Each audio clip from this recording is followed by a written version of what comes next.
We be live. Hey guys, we have Veedu here. Finally, guys, every week we have like people like, "Where's Veedu? Where's Veedu?" And like, Veedu was on paternity leave. I heard paternity leave from Secular Jihadists. Yeah, of course. Yeah. I had a baby. Congratulations, though. Happy New Year. Happy birthday to both of us. Happy belated and happy Christmas. Happy birth of Happy your holidays. second baby. Happy holidays. Second everything. Baby. Yep. Everything. That in is one go. Many things. This is truly a festive season, isn't it? Yeah, absolutely. Yes. Absolutely. We all love it. Yes. So we got loads gonna- to talk about. Where are we going to start from? Should Andrew we not Tate. start off? Should we not start off with the obvious? Maybe just have a warm up. Start off with something. Start off with something soft. Soft. Let me see if I Something have something. casual. Just warm up. I have Let people 6 come in. Patreon questions from guys. By the way, if you guys want us to read your questions, consider becoming a patron on Secular Jihadists. Also, become a member on Harry Sultan's channel and his Patreon and everything. Anyways, I have 6 Patreon questions on Secular Jihadists. Which one should we go first?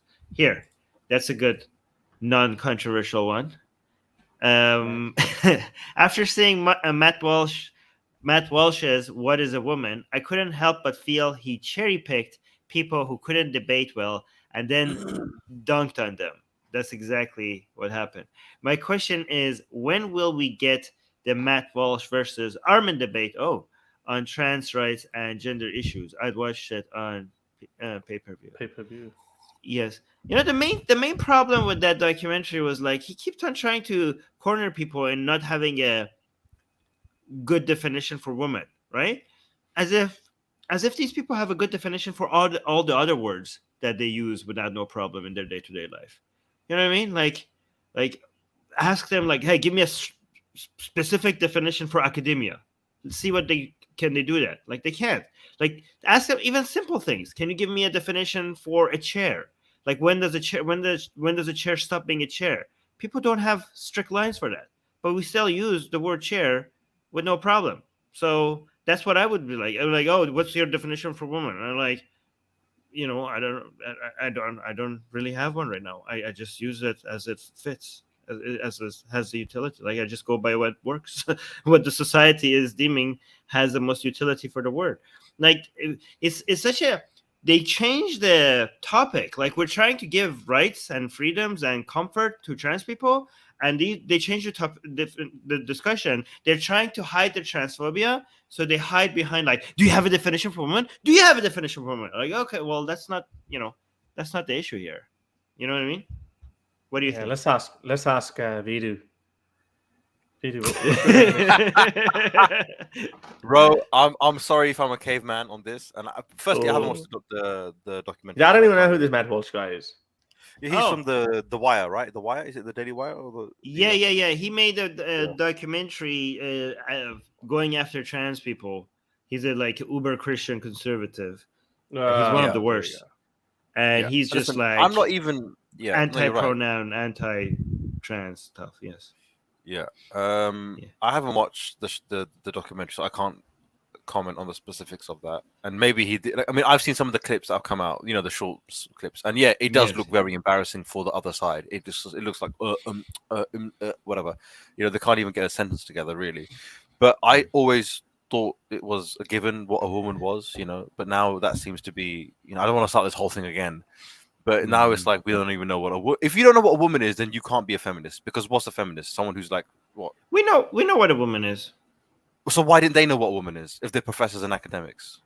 So I mean, you can say I know what a woman is. Fine, great, that's a good thing. But if they don't know and they're an academic or someone they know in a teaching capacity, why aren't they saying it?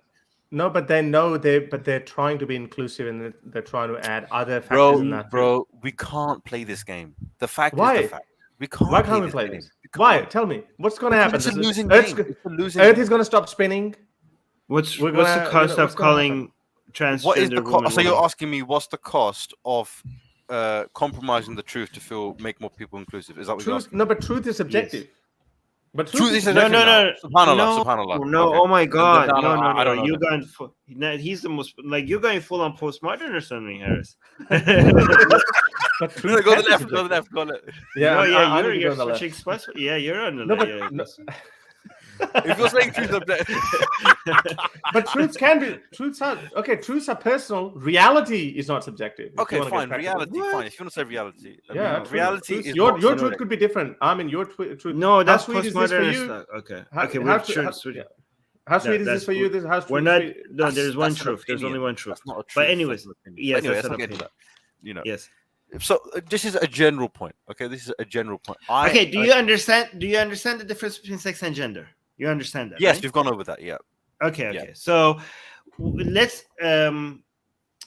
So you're saying, given that you understand that woman refers to someone's gender but not their sex, do you understand that somebody's sex and gender could be different from each other? Bro, I feel like we've gone over this so many times, and you know what it is? I think there's sometimes. But that is reality. I think reality. Sometimes there's a difference without much of a distinction. Like, see, do you prefer? Here's a question: do you prefer living in a world, right, where the word woman, right, refers to someone's biology, or to someone's identity? Compare these two worlds, right? Biology. Let's say, for example, okay. But think about the utility of the word woman. We use the word woman to communicate to each other about someone's identity, not to their biology. Someone's biology. No. Think about it. No, think about it. No, we don't. Someone's biology. Just a second. Think about it. I refuse to think. Go on. Someone's biology. It's only a matter of importance when they're visiting a doctor, maybe in sports. Okay. Maybe certain other things on a day-to-day, from a day-to-day utility, from a utilitarian perspective. When you're talking about women, you're referring to the way they display themselves, the way they act, the way they want to be perceived. Here, for example, let's say I put an image of a cartoon character that looks female to you, right? Okay. I ask you if that's a woman or a man. Okay, yeah. What would you say? You say that's a woman. Yeah. Right? But that cartoon doesn't have XY chromosomes or XX chromosomes. Mm-hmm. It's a cartoon figure. But why did you call it an XY? No. It's not. No, you're deciding. It's a cartoon. You're deciding that this is a woman based on features. Based on if I draw, if there's a painting of a lion, I say, oh, that's a lion. No, but we haven't. Come on, man. Come on, seriously. But it's based on a real lion. But that's what I'm saying. So even if I'm lost for words right now. No, but I really am. It's a bit more. No, but your oversimplification of a lion. Yes, okay. I mean, there's no. It's not a lion actually, because there's no DNA. No, but if there were other contenders that was similar to lions, like for example, you have different subspecies within lions as well. So you say that that's a lion. If there's a house cat, but if there's a lion. Yeah, but they're both cats, though. But if you were to say, they both belong to cat family. Yeah, so you have trans woman who identifies herself as trans, but biologically, again, you're asking about the truth, yeah. So that's a definition. Definition is man-made. Your own perception of yourself isn't a truth. Can we agree on that at least? Your own perception of yourself isn't a truth. I think you're confusing the word with truth with reality. Okay, fine. Use reality. No, but there's a difference between these two things. But either of those things are not still apply in my argument. What Kanye West thinks of himself as a truth or reality doesn't matter in the real world. It matters in his head, but to everyone else, we think, okay, you love him or hate him or whatever. Right? No, but then other people will have different opinions on that truth claim. Other people you will don't say, even have to Kanye make West. it about gender. You don't. Oh my god! Sorry, am I on those meet Russian woman now or something like that? Am I on that one of those sites? There you go. You said there you go. Meet Russian woman. You said Russian woman. That was a trick. This. Yeah, this what? She That's a very beautiful trans woman. Is male trans woman. Okay. Then I need to meet her. Surgeon, they're very good at surgeon. Okay, no, but you want to live in a world. Where you call this person a man, bro. Yeah, actually, you know what? If I was a single guy and I was gonna look for a female to date, and then I come across this person, and you say, actually, she's a woman, and then we go one step further, And then no. You're changing the topic. topic. That's different. You're changing the topic. Yes, she could tell. No, it's completely no. You're changing the topic. Yes, you're right. A trans woman needs to be transparent about the fact that she's trans and not cis. Transparent. I like that. Yeah. Yes, so I agree with you. The transparency that she's trans and not cis needs to be there. Okay. Yeah. And if you don't want to date a trans woman, that's completely fine. But I'm not talking about that. I'm talking about a world where this person's biology is male, but her identity is woman. What should we call her when we're talking about the utility of the woman? Okay, so it's trans woman. Yeah, that's fine. Okay, we could work with that. We could work with that for now. Okay. Yeah, but the thing, okay, so you are not calling this person a man. You're calling them a trans woman. Well, a trans woman, by definition, is a man who's transitioned into a woman. That is the definition of a trans woman. We've just shortened it. If I ask you, is this a man or a woman? Because what are they transitioning from to? They're actually biologically a male, and they're transitioning to. And but do you understand? Do you understand the utility of the word man and woman is higher when you're referring to someone's gender identity more than their biology? Like biology does not come in our daily lives. Is not a matter of discussion. More. So, for example, if I committed a crime, I punched you in the face, and then you say, "Oh man, there's this dude running around. He's punching me in the face," and I say, "Well, actually, identify as a woman, so it can't be me." Yeah, you can say a trans woman. No, that's fine. You see what I'm saying to you? What my personal identity? Look at what. Even if you give, if I give that to you, look at the examples, the weird examples you're coming up with. I'm talking about day-to-day interactions. Day-to-day, people get punched in the face. How many trans people walk around on this planet as a percentage of the population? But we are referring to when you use pronouns, when you use people's names, when you refer to somebody, you're referring to their identity. You're referring to them who they are. No. You're referring to their. Are you referring to their chromosomes?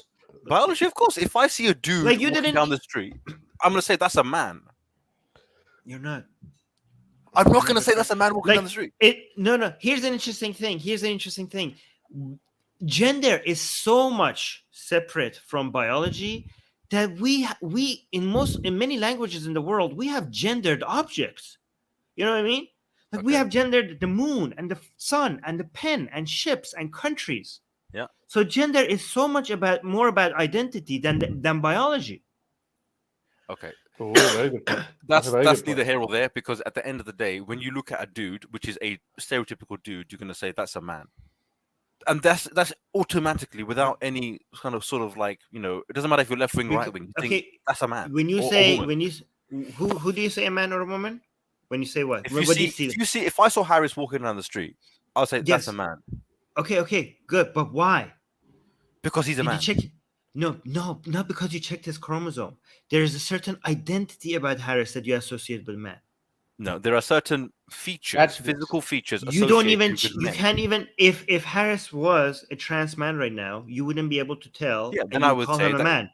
Yeah, but the thing is that that's like a magician pulling a rabbit out of a hat.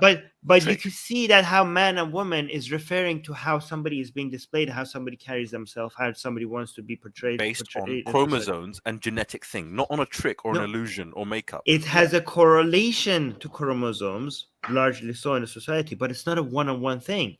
If it was one-on-one, then the word gender and sex would be the same word. So I agree. So if you're identifying that there is a strong correlation between a gender identity and someone's sex, of course there is. But it's not one-on-one. It's not exactly the same thing.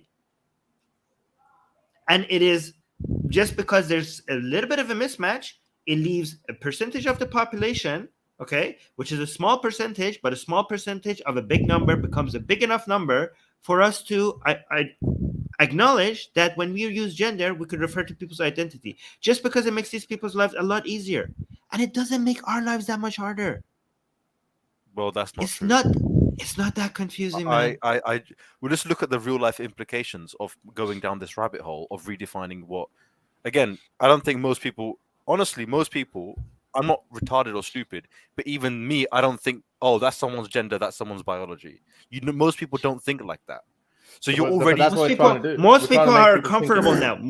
Most of the society of modern countries are completely now comfortable and okay with really? identifying. There is a great discomfort. I mean, we've seen people maybe being among in this country arrested for maybe going on Twitter and saying a woman is a woman. The police show up at their door. So how are they going to be the only people who are uncomfortable are right-leaning people that are conservatives. Do you know Posey Parker, that feminist? She was arrested on Twitter, or the police showed up at her doorstep. And she wasn't right wing; she's left wing. Okay, these are anecdotes. These are not data. If you look at actual data, more and more people are comfortable with trans people and identifying with their chosen pronouns, names, and gender identity. If someone came up to me and said, "I want to be identified as man, woman, whatever," that's fine. But I know deep down that their biology is their biology. Okay, I mean, you've had your piece. Yeah, okay. Go on, Horace. Go on. No, go ahead. Yeah. No, tell me when I go too long. Just tell me, and I'll stop. Yeah, me too. Sorry. Go on. Sorry. No, I think you've made your point, and I think people should be able to see where you're going with that. So I'm Veedu. I'm gonna go with another angle on this. So you said that if someone said that, hey, like if tomorrow I told you I shave my beard, do some operation surgery, start wearing a sexy dress, and start looking like this woman, actually that'd be pretty tough, but I'll get close to it, let's just say. I think you're better looking, don't worry, man. Okay. Armin would definitely be a better looking woman than I would be. Oh, he'd be the best. I'll be the worst, man. I have actually pictures. I can bring it up. Okay. I would. So I'm gonna ask. So, which was the initial question that Armin asked you, like, what world would you want to live in? So if I said, you've known me for all this time, and now I've had this issue in my head. I identify myself as a woman. I want you to pronounce, use a pronoun. My name is now Harriet, and my chosen pronoun is Zer. It's okay if you make a mistake every now and then. That's fine. As long as I know that it's coming from a good place and genuine mistake. Would you please respect me and use this pronoun? I would do it, but I know you're a dude. In my head, like, that's a dude. That's okay. That's okay. But your kids would not. Yeah, we know that. That's fine. Your kids won't think like that. So when we die out, our next generation. That's the actual goal. The goal is the next sympathy or empathy in the next generation. So next generation would be different. I have no problem with sympathy. I've got no issue with sympathy or empathy. Like someone who is genuinely going through that in their life. Like I feel sorry for them, and not in a pity kind of way, but genuinely, I wish whatever issues they have or whatever mentally, physically were resolved. And I genuinely have sympathy. But from a scientific or truth point of view, I don't think you should start. This is my next point. This is my next point. When people say that, and again, like Armin gave you plenty of examples that gender is a social construct, not sex. Gender is a social construct. What is it? Why is it so important for people who say that, trans woman is a man? Why is it so important for you to be just beating that drum off? I'm talking about biologically. I mean, you wouldn't go to a person and say, if someone says, I feel so good about myself, I'm so handsome. You wouldn't necessarily go up to that person and you say, you might think you're a very good looking person, but let me break it to you. I'm just being objectively true. You are one fucking ugly son of a bitch. Handsome is subjective. No, it's not. Oh, you're right. Actually, no, you're right. You're right. Absolutely, I take it back. If that person, like, if I had a friend who was saying I'm so good looking, and they're overweight and they don't shower and that kind of stuff. Let's say, for example, I was doing that, and right now I'm probably the best example because I'm not the most handsome guy right now, obviously considering everything, right? So if I came up to you guys and said, "I'm so good looking, bro. Oh man, I'm this, I'm that, I'm this." Yeah, I wouldn't correct you. I wouldn't say that. Doing me harm because I know. I know the argument. No, not necessarily. Yes. I'm talking. Okay. So if you feel good about yourself, and we know that feeling good, like all of us have felt this. Like sometimes it's the same face that I have. Like sometime when I go out, I feel so good about myself that let's make this more solid. If I put on 20 kg of weight, if I was overweight, and I came to you and said, "Bro, I'm in the best shape of my life." No, okay, so that that's okay. You keep telling us how you understand the difference between sex and gender, and then you seem like you don't because because Horace is going back to the point that if someone is saying I feel like this or I'm a this, and I would only intervene if it was either doing them harm or anyone else. But if a trans woman or a trans man came up to me, just normal conversation and say, "Can you refer to me as she or he, whatever it is?" Fine. Yeah. But if they start saying, "No, this is my reality now," that I'm an actual biological, or if you don't recognize, but there's no harm in that. Okay, no. You're right. No, Veedu, I would tell you, I would be on your side if somebody says that's fine. no. Okay, but you don't. But if a trans woman tells me that I am a woman, I would be like, yes, you are. But if they say my biology is female, I would be like, no, it's not. Okay, that's fine. That's fine. Exactly, and that's the whole point. And I think this is all. Veedu. This is me as well. Bro, you had me there, man. You had me. Yes. I mean, you know what? If you did end up, I would pay for your surgery, Armin, if I could get. You know what I'm saying? And I would date you, Armin. I would date you. Swipe right on Armin, baby. But you got to do all those medical. You got to undergo all those medical. Yeah, I'm not just you got to go the whole way. Sure. Yeah, you got to go the whole way. Look at her. Look at her. This is a trans woman. Bro, what are we doing in my life? Honestly, this is crazy. I was not thinking we were doing this. She's a very famous trans woman. Look at her. Oh my god. Is this not a woman? Is this not a woman? This is a woman. Come on. Yeah, we would not know this. Veedu, we would not know this. I've been fooled in Thailand. I've been fooled in Thailand. not that I did. That's a woman. Not like that is a woman. That is a woman. Just I don't want to say it. Trans woman. No, that's fine. It's a trans woman. But I'm not gonna, all I'm saying is like I'm not gonna go out of my way and I say, you know what? Veedu, your example was bad. No, but Veedu, your basic example was bad. I'll tell you why. Someone else, then I think if you're a friend, you should probably step in. Yeah, but it's not being overweight is harming them. A trans woman saying that I feel so good about myself, I'm a woman, that's not harming them. Or that's definitely not harming you. If a trans woman says whether it's harming them, I don't know. I'm not a psychologist. I don't know. You could make an argument if that person deceives other males, thinking that I'm a biological woman, and then he goes in, and then that's deceptive. Yeah, absolutely. Yeah, that's wrong. Yeah, biological female, not biological woman. Female first. When you get into these word games, simple. It's so simple, guys. I grew up so simple. Like woman, female, chick, honey, like this is all the same thing to me. I don't think so complicated. Wow. I'm a caveman. I told you right at the beginning of this thing. I'm a caveman. Don't expect nuance on gender from me or sex. Okay. No, you know what? The fact that you are you still make an attempt to make people comfortable. Like I think that's all we need to strive. That's all we need. That's all we need. I've got nothing against trans people.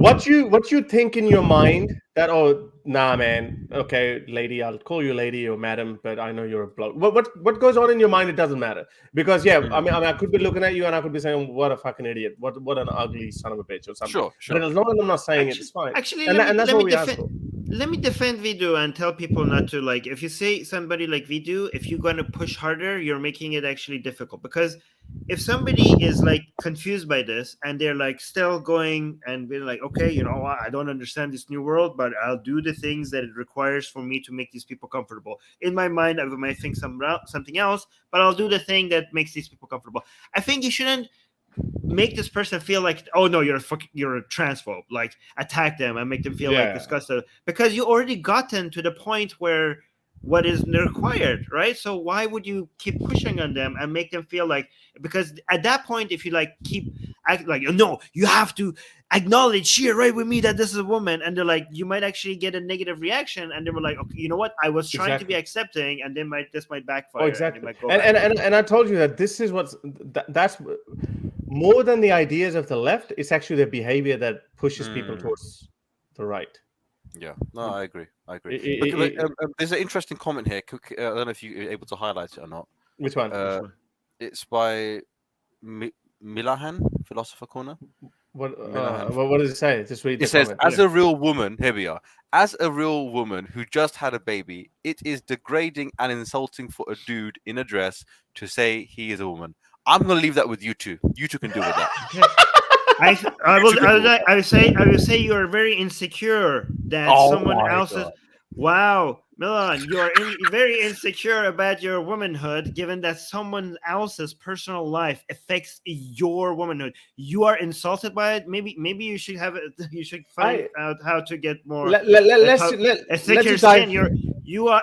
I mean, maybe need to be stronger, especially for your baby. You're very fragile. Mothers need to be a little bit. Yeah, you're a very fragile woman. And let's just dive it. Somebody who is trying to be a mother needs to learn how to become a little bit stronger. Life is very hard. Wow. If this is what breaks you, you have no idea what's coming at you. Okay, you know what, Harris, I'm gonna let you speak. I'm not gonna say that's actually a very good point. Like when I'm just thinking about it while Armin was having, I'm like, yeah, I mean, don't you have bills to pay? Don't you have other concerns? And then you just look at someone that or some random less than 1% of the people who have this issue, and then they say, call me a woman because I've had this surgery or whatever, and I wear dresses or whatever. I'm just thinking as a man, like if I see a trans woman turning into a man, why do we not see the same reaction with trans men though? Like why don't we? Does that mean that men are a bit more okay about other men, or we are okay with our manhood or something? I mean, I think the last thing that I would see that like a girl who looks like a girl but actually dresses up like a man, or she pretends to be a man and says, hey, I'm a man, I wouldn't even bat an eyelid over her.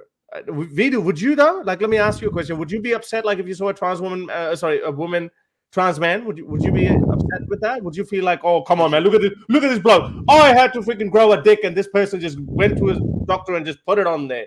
I'd only be mad if his dick was bigger than mine. I'm joking. That might be the case. That might be the case. Yeah, because he had the choice to surgically put it on. That's why. Ours is natural. Exactly. I mean, if you're gonna get a dick put on you, then why would you not put a solid 12? Listen. I just find this amazing. What's has happened right now with Armin and yourself? You're telling a woman who literally went through childbirth, which is one of the most It's got nothing to do with this. Hang on. Right? You're now saying to real life born women, oh, sorry about your feelings, for men who want to become women. You're now putting the men who want to become women.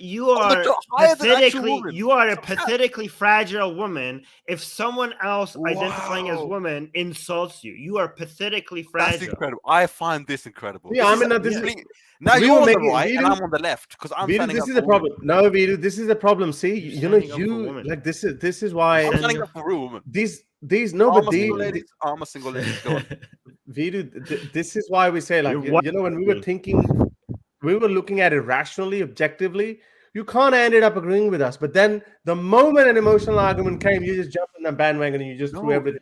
Look at how the tables have turned. I'm saying that, listen, fine, I'll right wing this, that, okay, fine, we can play this game conservative, but we can all recognize that for centuries, if not millennia, women have been oppressed and, have had the you misunderstand the point of protecting women. Hang on. The point of protecting women was because they were being wronged by a dominant sect of society. Like they were lower class, upper class. They were like below, men were above. Right. So we play as somebody who is a leftist or tries to protect minority groups. You have the same philosophy when it comes to the relationship between TERF women or women who are denying trans identity over trans. Like for the same reason you want to protect women against men, you want to protect trans people now who are a minority against certain women who are now denying their identity or denying what makes their life better. The same way that we wanted to make women's life better, now we want to make trans. What rights do women have that trans women don't? What do you mean? What rights does a woman have, like Milahan, that a trans woman does not have? Well, it depends on the country. Okay, of course, let's just UK, US, whatever. I don't know. I'm talking about Iran or whatever. Well, I mean, when it comes to rights, I think UK and US have. So then, your identity is your own issue. Yeah, but we're not. No, you misunderstand. You misunderstand. We're not. First of all, the rights are not completely there yet, right? Even though we have made a lot of progress, but it's not just about rights. When we do activism, we fight for rights, but we also fight for acceptance. Not everything is always about rights. You could, for example, black people, right, in the United States, right, have completely equal rights to white people. That doesn't mean there's no racism in society, right? Like, for example, so just because they have all the rights, that doesn't mean everything is solved. We fight for rights and acceptance. I mean, is there an epidemic of people attacking trans people in the UK? Oh yeah, yeah. Holy crap! Yes. There's an epidemic. Are you serious? Of people attacking. Yes. I've never heard of this before. Okay, well maybe you should look at the studies. There's absolute disgusting levels of hate targeted against trans people and violence. I don't know if abuse. This is something which is like blown up because firstly, there's not even that many trans people in the first place. Because these are studies, pure numbers. So in 2020. 2,630 hate crimes were registered against transgender people. And how are you defining a hate crime? If I go up to someone and say you're a trans bitch, is that a hate crime? Well, yeah, it should be. It should be classified as that as well. Because I'm talking about no, like violence. no, because no. Hang on, no. You would regard that as okay. No. But it still would be regarded as hateful. Would you like it if a couple of dudes come up to you and say, "Hey, you fucking packy"? No, it wouldn't be nice. Can we not say that on YouTube? We're gonna get flagged here. Oh, yeah, Paris, you stop being racist to me, please. Us Pakistanis can say that word. We have YouTube cannot check your ethnicity. Bro, YouTube's got music with the N-word in it. That's monetized. But if I see this is race, that's actual racism. If you put N-word in a song, you get monetized. You put the P word in the live stream, you get demonetized. Well, yeah, I mean, if you want to talk about YouTube policies being idiotic, I think we all agree with that. Okay, well, we can agree on that. All I'm saying to you... Okay. I just want to read it because, like you raised a question. Go for it. Can you bring it up? Yes. It says that in 2020, 2021, 2,630 hate crimes against transgender people were recorded by the police, an increase of 16% from the previous year, Home Office 2021. This number is still severely underreported because of 108 out of 108,100 people responses to the National LGBT Survey. 88% of transgender people did not report the most serious type of incident. 48% of transgender people are more likely to experience threats of physical or sexual harassment or violence compared with the LGBTQ community as a whole. So gays and lesbians are not facing as much harassment or physical or sexual harassment or violence as transgender people. So obviously, also, it's not just also Veedu just said, I don't know how this could be so high. There's such a small percentage of society. That makes it easier to hate on them. This is why leftists want to protect minorities, because minorities are the groups that are targeted. The whole idea of being somewhat leftist is that we do not cater just to majorities. We're trying to protect minorities from majorities. So when you say they're small, yeah, exactly. That's why they need protection. Yeah, no, that's fine. My original question is still the same. What can a woman do that a trans woman can't legally? If the answer is nothing, then okay. Well, I mean, it's deeper than that, Veedu. You know this. Yeah, again, you and a white person have the same rights, but if you are being treated differently, then there is a problem. Yeah, then you would go to the law. The fact that in some countries, trans people have the same rights as other people, that means it's because of activism of transgender activism. So that's good. So we need to keep this activism in countries where we haven't made that progress, right? Because in most countries we haven't made that progress, right? And also in countries that legally we have managed to win a lot of legal battles, we could also still fight societal battles. We could still fight raising awareness, because that's not the end of it. Legal rights is not the end of it. Accepting, tolerance, that's also part of activism. Yeah, that's fine. Right. That's fine. Let's wrap it up. Go on. Let's wrap this up. Let's move on. I think we've spent 33 minutes on that, which is good. Yeah. Oh, okay. Let's just have a look. Look at the Mossad is shaking in their boots. Ha ha ha. What is it? I don't even know what I'm about React to bring to this up. clip. I'm gonna bring it up. Do you know the clip? Scared. No. Oh my god. What is this clip? I'm scared now. Here. Okay, let's watch it together. Oh my god. It's Iranian troops training martial arts. They're saying Yah Hussein while training. Look at the guys in the back. They look fake. They look green screen fake men. They're saying Yah Hussein, Yah Reza. These are different imams. Ya Mahdi. Ya Mahdi. Oh my god. Ya Zahra. Ya Oh my Zahra. god. Wow. This is so pathetic. Okay, Israel has no chance. Bro, just I think Pakistan is one of the most. Someone comes out, Pakistan qualifies it as one of the stupid countries. Then Iran comes out with this. I'm like, Pakistan is a very sensible country, honestly. Yeah, okay. What is going on here? What is going on? It's terrible, isn't it? Like, I mean, you wonder sometimes. No, but hang on. Who are these people, though? Is that like some sort of a private militia group, or is it endorsed by the government? Who are these people? Do you know? These are like military forces. Like, I don't know if it's part of IRGC, probably, right? And they are on TV showing their training. National TV or private TV? No, state TV or private TV? There's only national TV in Iran. Government. I mean, state TV, state-run TV. Yeah, there's only state-run TV. So this is being endorsed by the Islamic regime of Iran. Yeah, it's been shown on TV. And I mean, I could forgive them if some idiots were doing it privately and they put it up on YouTube or whatever. Then you're like, okay, then we could say, okay, well, the idiots exist everywhere. You know, you could find that Walmart crowd in America as well. But when the government of Iran is actually endorsing that, then yeah, you're right, Veedu, that this is embarrassing. This is embarrassing. I mean, how shameful is this that a country like Iran that has a history of, I don't know, 5,000 years, all of that, Cyrus the Great, the Sassanid Empire, all of the Parthians fighting with the Romans, all of that boils down to this. No. This is what it comes down to. People.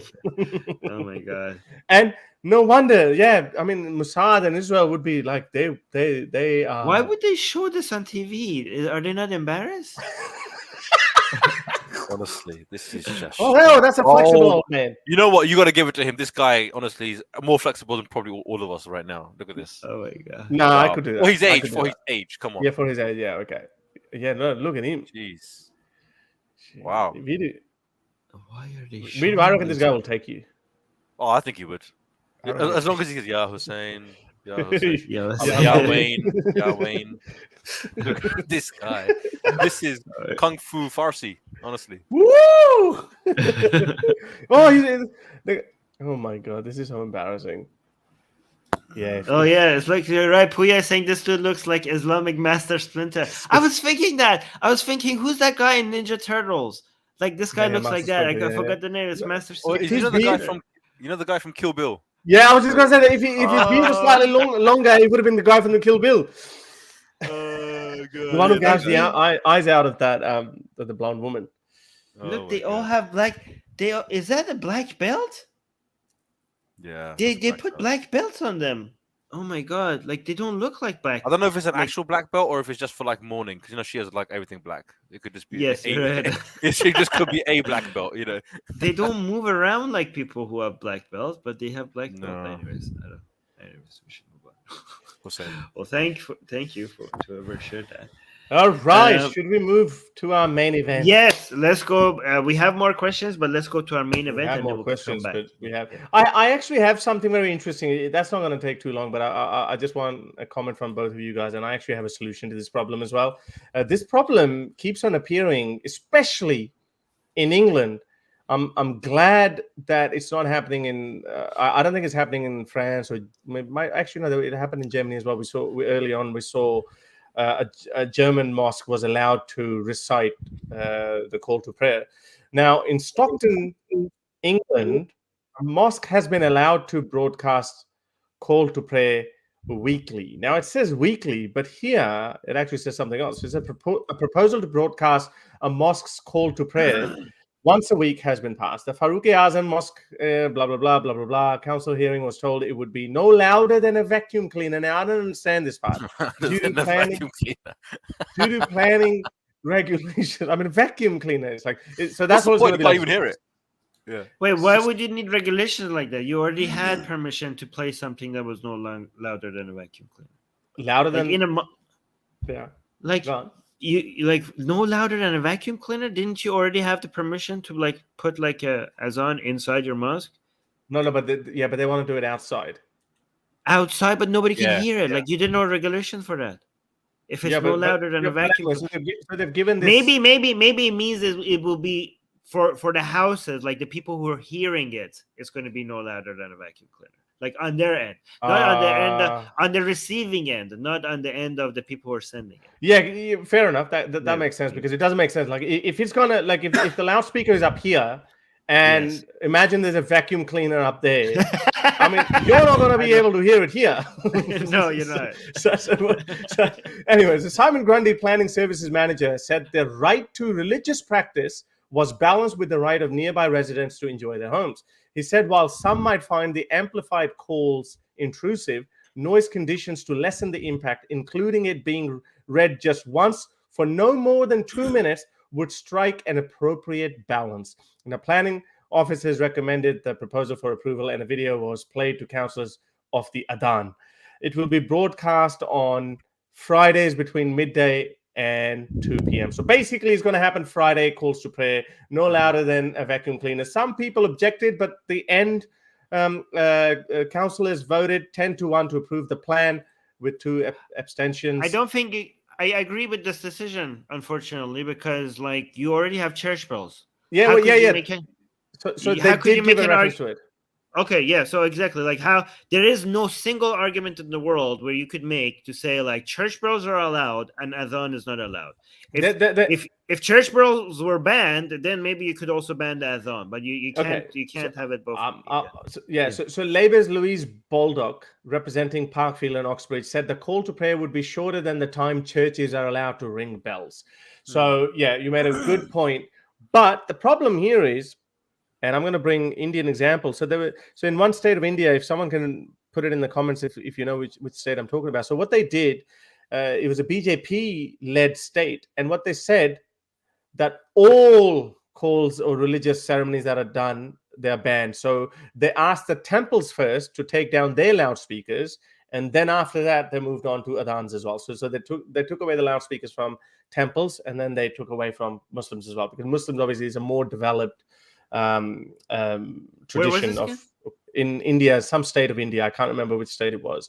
Maybe Karnataka, maybe Maharashtra. I can't actually remember one of those two. But here's a solution that why Muslims would actually stop doing it themselves.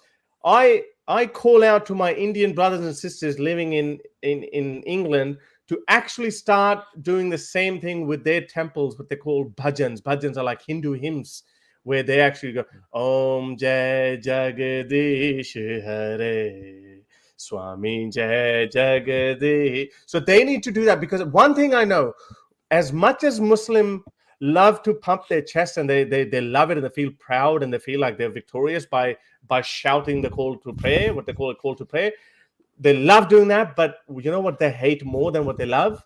They hate hearing the Hindu bhajans. So if Hindus start doing that, Muslims the next day will say, okay, you know what? Here's the truce. We will not do the call to prayer. You please stop singing bhajans. I reckon they would. I think you're thinking about Muslims in Germany. They don't care that much. Muslims in Germany. Oh, we got a super chat. Thank you, Be Weird, for the $1 for £1 super chat. Is that how you? Who got it? I got it. You got it. There was another super chat earlier. I think Be Weird. I did. I will go look for it. No, I'll go. I think what we need. Yeah. I think what we need is Satanic Temple. If you really want to scare everybody, is Satanic Temple having loudspeakers and chanting satanic prayers. That's what you need. I honestly think the more I think about this, that one. Veedu, go on. What do you think? What do you think about this, Veedu? I understand church bells because it's been here for like whatever. This is even now it's very rare to actually hear church bells, because generally speaking, in the UK anyway, churches are not that active anymore. There's a church literally. Horace, you've been to where I live. There's a church literally right, and I've never heard it. I didn't hear it. Right. Yeah. You don't hear it even on a Sunday where you've been here for. So you literally don't even hear it anymore. It's very rare. Like maybe some special church you might hear church bells, but I think if it's your religion, then you should keep it within the confines of your mosque, church, whatever you want to call it, and don't like a nightclub has a rule. You keep the music in the nightclub. Okay. Every bar, pub thing has a rule. You keep the song, the music, in the confines of the place. Why are we giving a free pass to religions? You can blare it out to everyone. That's not even. I agree. But I think like if you want to ban it, you have to ban all of them. Across you have the board. to get rid of the church bells Yeah, I think in the UK, I honestly can't remember the last time I heard a church bell. I really no, but it's still allowed though. If they're not doing it themselves, very far away from main cities. Yeah, but if they but hang on, but Veedu, that's not a good argument because if they choose not to do it, then that's on them. But they are allowed to do it. I understand. So if you want to ban it, you got to ban it across the board. I can't imagine you not having any church bells in Germany. Like, can you imagine that? Like, it's such a part of. Like, I mean, I would be happy, but I can't imagine it. But I remember a few years ago. You're just blowing into the mic. You bring it a little lower. Me? Yeah. Yes, you're blowing. No, bring it lower now, because now you can't hear you. It's fine. Okay. Richard Dawkins actually got in trouble a few years ago. He said something like, "Oh, church bells are so melodious and they're so beautiful to the ear, but these call to prayers." Yeah, that's what he said. He said, "I like the sound of the church bells, but these azans, oh my God, these Arabs shrieking," which kind of did sound a bit racist. But it's not racist. It's not racist. It's not. But I was like, it's not his culture. It's not. The thing is, it's not their culture. The azan, Allah, it's not part of the thing, right? It's not part of the thing. So I heard it's actually more beautiful to. I get disgusted by azan, but that's because I grew up with it, right? And I have bad experiences with Islam. I heard for people who are not, it's not part of their culture. They actually find it beautiful. It's subjective. At the end of the day, it's subjective. That's why I said you should put it to the confines of your own religion, because some people might like it, others will not. But you wouldn't allow someone to even play loud music in their house if it goes outside that. You wouldn't even allow that, even if it's great music. Oh my God, you wouldn't allow it. So this is what Dawkins said. Listening to the lovely bells of Winchester, one of our great medieval cathedrals, so much nicer than the aggressive sounding Allahu Akbar. Or is that just my cultural upbringing? He actually made that point. Or is it just my cultural upbringing? Okay, I think it is. That's not. I don't think Dawkins is being fair here. Okay, because the Allahu Akbar in Adhan is not said in an aggressive way. Allahu Akbar. No, it can't be like that. Depending on your recitation, your style. No, I think he knows that there's Allahu Akbar in the Adhan, and he knows like but there's a baggage shouted Allahu Akbar when they, and you're like the aggressive sounding Allahu Akbar in the Adhan. Yeah, but the way somebody says Allahu Akbar before they go boom boom is different than when they say Allahu Akbar in the Adhan. That's a good point that he made as a cultural upbringing, because usually when we hear Allahu Akbar, it is usually followed by a loud bang. All right, I got a good super chat. Oh, where is it? Sorry, this is a super chat. Yeah, this is a super chat, and I think this is a good transition, actually. Yeah. Wait. Before we just got to quote this one. That was the first one. G Block welcomes you to the Fathers Club, Veedu. Fathers Club. I'm a father. I have 2 baby girls. Yeah, you have 2 baby girls. Really? Right? My puppies. Cats. Two little kitties. Hey, don't you disrespect my daughter. Now we have trans daughters now. Okay, we got these. Actually, my daughters are lesbians. My daughters are lesbians, and they keep humping each other nonstop. So they're incestuous. Bro, I'm just gonna stay out this one. I'm just gonna say this is too far left. I'm so proud of my lesbian daughters. All right, here we go. All right, super chat. Thank you so much from Beware. I'm gonna pronounce it like that. Beware. £5 super chat saying, "What do you guys think about Andrew Tate being arrested on sex trafficking charges in Romania?" By the way, here the pronunciation here. Pronounce Beware as short, beautiful weirdo. Oh, short, beautiful. Oh, Beware. I get it. Beautiful weirdo. Beautiful weirdo. Beware. Okay, got it. All right, Andrew Tate. All right, who should we start? Because I'll start, because obviously I've been invested in this for quite some time, and I've been following him, his growth, his explosion into the social media on our screens. I've been listening to some Twitter Spaces as well, and there's all kinds of conspiracy theories. And obviously, Andrew Tate is a master manipulator. And I was talking to Nuria just a day before his arrest, and I said, I have this feeling something's bad going to happen. I feel like he's unraveling. I spoke here last week. I said, or maybe a couple of weeks ago, I said, this guy is actually disturbed. He's disturbed. He says he's always worried. He has to have his back to the wall because he's always paranoid that someone's going to come and stab him. He has repeatedly said that, like first they cancel you, then they arrest you, and then they kill you. He's always said like, oh, if they kill you, if you find out that I'm dead, I'm telling you that, I'm not a depressed person. I would never kill myself, etc. Like he said all these kind of things because he's paranoid. The guy is paranoid. Sometimes it's when you get into a character. There's a famous saying and they teach you in acting schools that don't go when you go to that part, when you go to that line where art starts imitating your character and character starts imitating art starts imitating life starts imitating art. I think that's where it is. He's got these beliefs of convenience. He's obviously expressed certain views which are in some cases they're so far away from reality, but they have done him immense good. He's gained some massive notoriety, fame, money, women, everything. He's had everything, and in a very short amount of time. So then you start also believing in that because it's a belief of convenience. So at some point, Zelensky is an evil Nazi or something. That's what he says. I don't say it, of course. That's just bullshit. COVID is a hoax. Obviously, he says that, and it's not a hoax. Can you not say these things? You're trying to nuke the channel. I'm actually giving a disclaimer next to it. I'm giving a disclaimer next to it as well. God. The phrase, let's say the Rona is like, say something else. Jesus no, it's fine. Trust me. I've been doing this for like 3 years. Trust me, nothing happened. Like I gave a disclaimer. I got 3 strikes for you.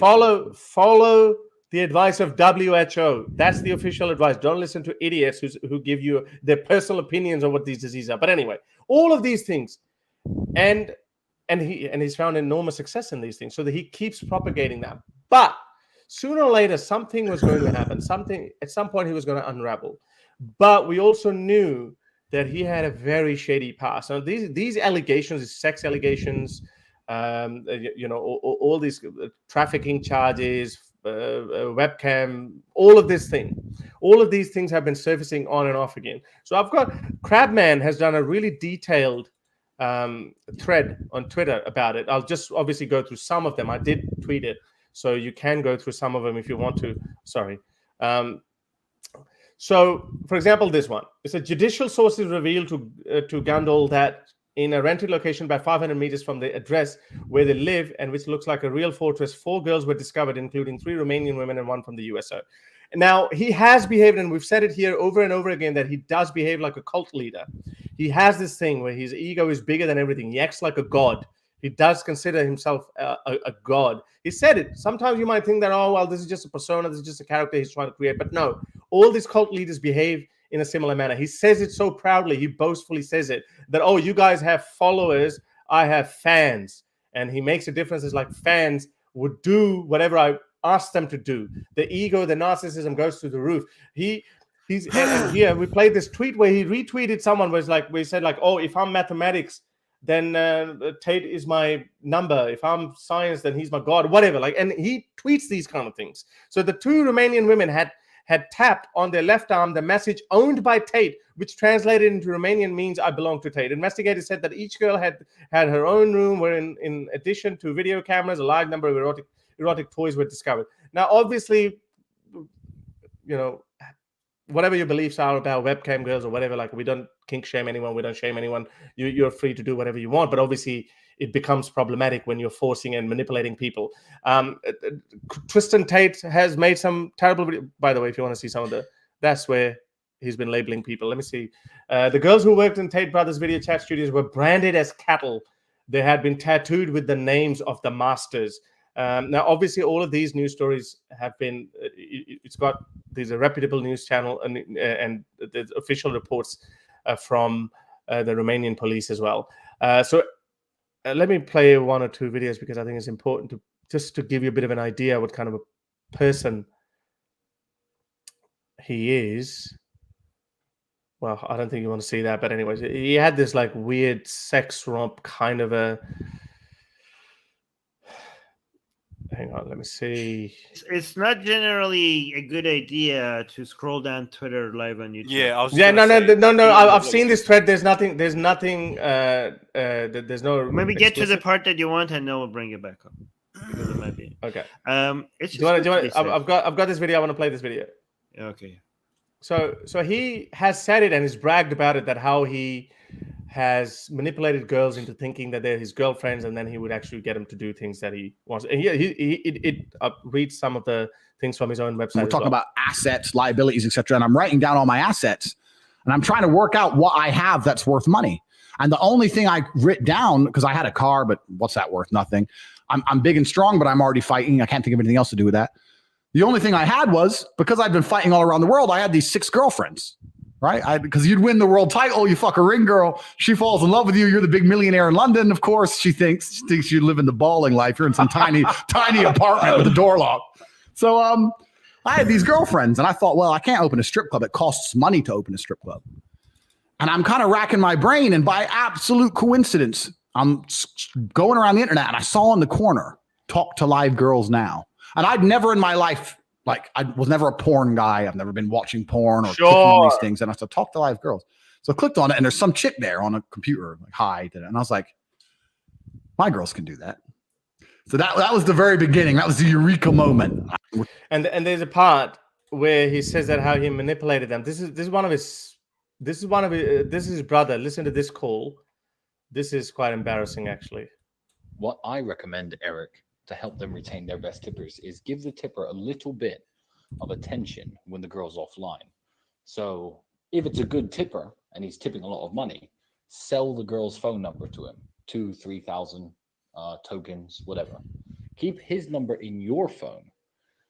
If any of you have me on WhatsApp, you'll notice my WhatsApp picture is always something stupid like Mickey Mouse or Donald Duck. It's never a picture of me. And my WhatsApp name is The Professional, because I've got a few dudes in there who think they're talking to their favorite webcam model. Now, you don't flood them with attention. You don't talk to them loads for free. Otherwise, why would they come into your room? You just give them a good morning, send them a selfie every time your girl, because I'm fucking these girls, remember. Every time they send me a hot selfie of themselves, I send it on to these 3 dudes. Here you go, dudes. I took this picture and thought of you. I don't have any in-depth conversation, but just that little bit to make them think, wow, she's thinking about me when she's not at work. That's special. This girl isn't like the other cam girls. Then when he sees her online, who's he going to tip? Of course, your girl. So basically, he's also saying here that these cam girls who he's also dating, and he's actually having these conversations, exchanging explicit information, pictures, and then he's also fooling some other dude, making them think that he's actually talking to one of these cam girls, and he's actually sending their photos to him. Like if you want to say this is not criminal, I think this is criminal. That's according to their own admission. That's not criminal. That is something which is unethical. Makes sense, very unethical. Not criminal. So if your girlfriend sends you a photo thinking that it's just for your eyes, and you forward it to other blokes, I understood it as they were like, the girls are in on this. No, so girl is sending him. There's one of the webcam girls, because he's dating them. Those girls are sending Tristan their photos, their explicit photos, and now he's actually sending it to the guys who are thinking that they're talking to these cam girls, and they've bought their numbers for $2,000 or $3,000. That's what he's doing. So he's actually sending.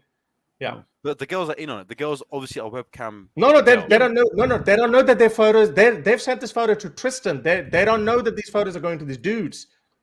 All right, I need to make a few comments. I'm okay for money, of course.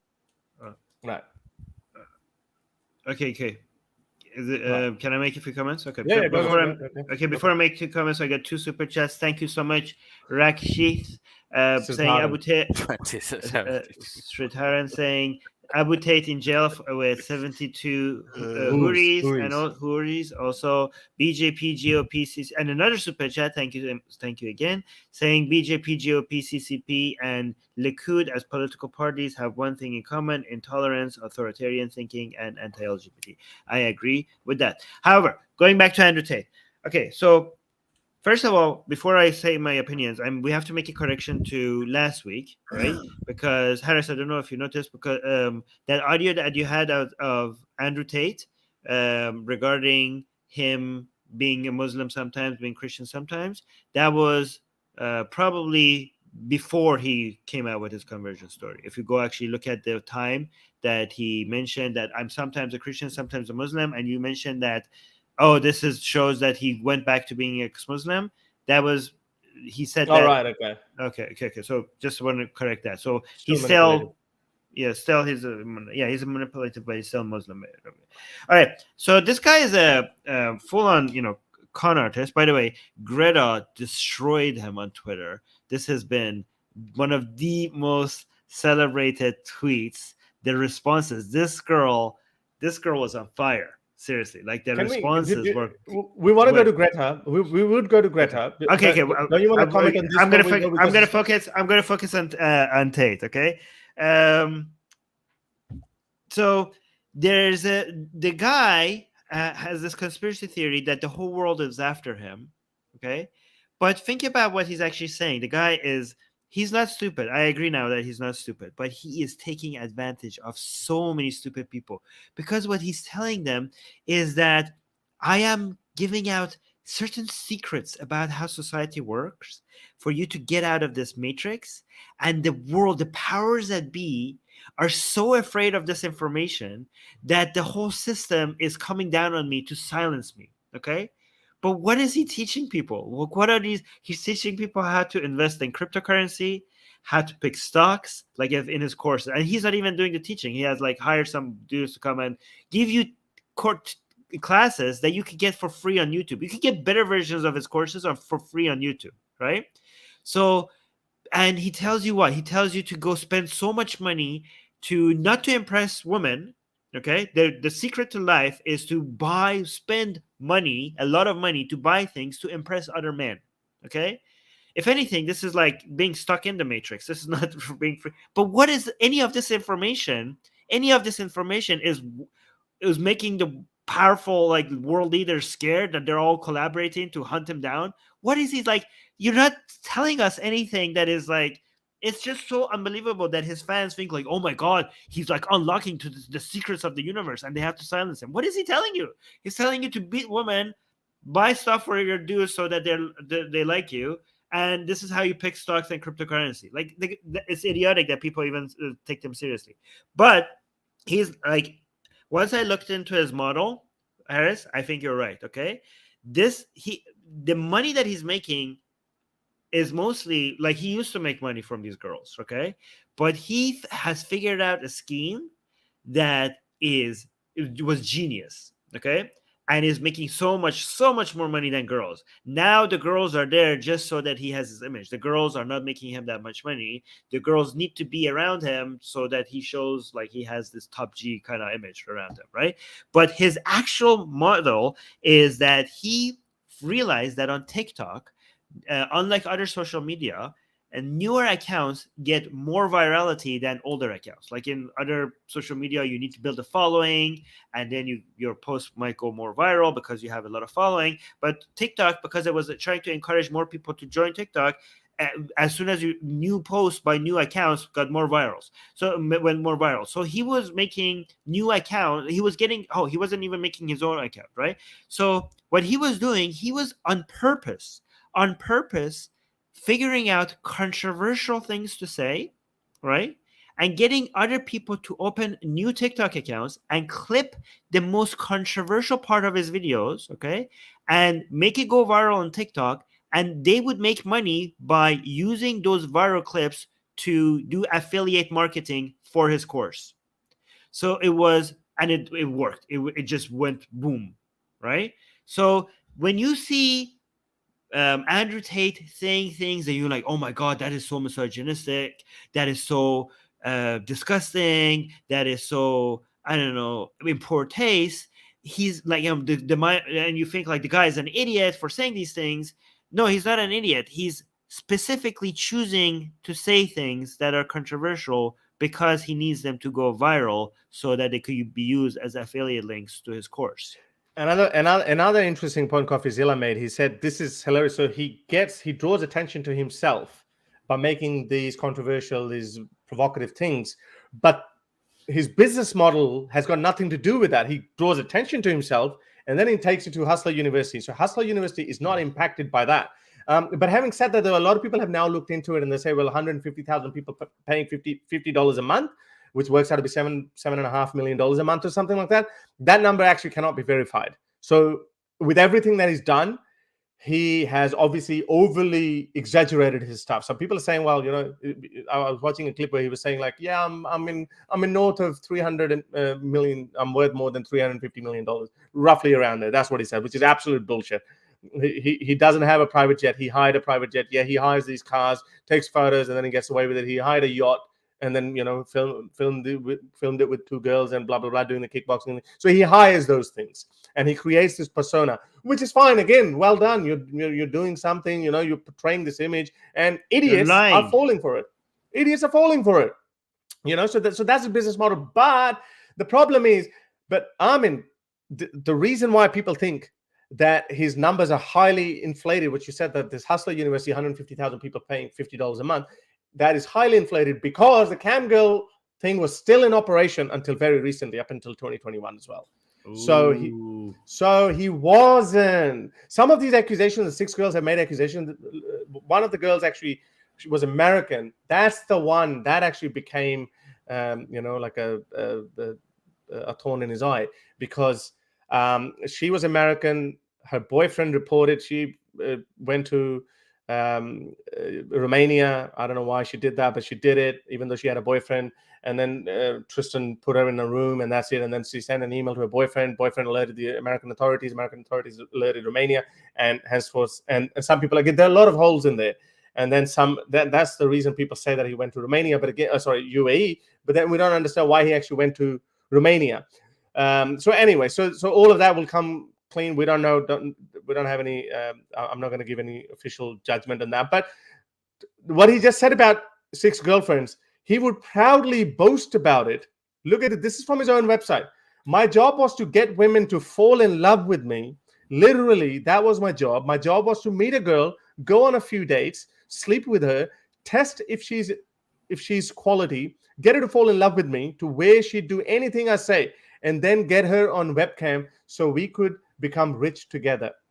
And even in this part, not together part, he actually said it in one of the videos. I heard it myself, where he said that I did not want the girls to know how to actually make money. Otherwise, they would go their own way and then they'd do it.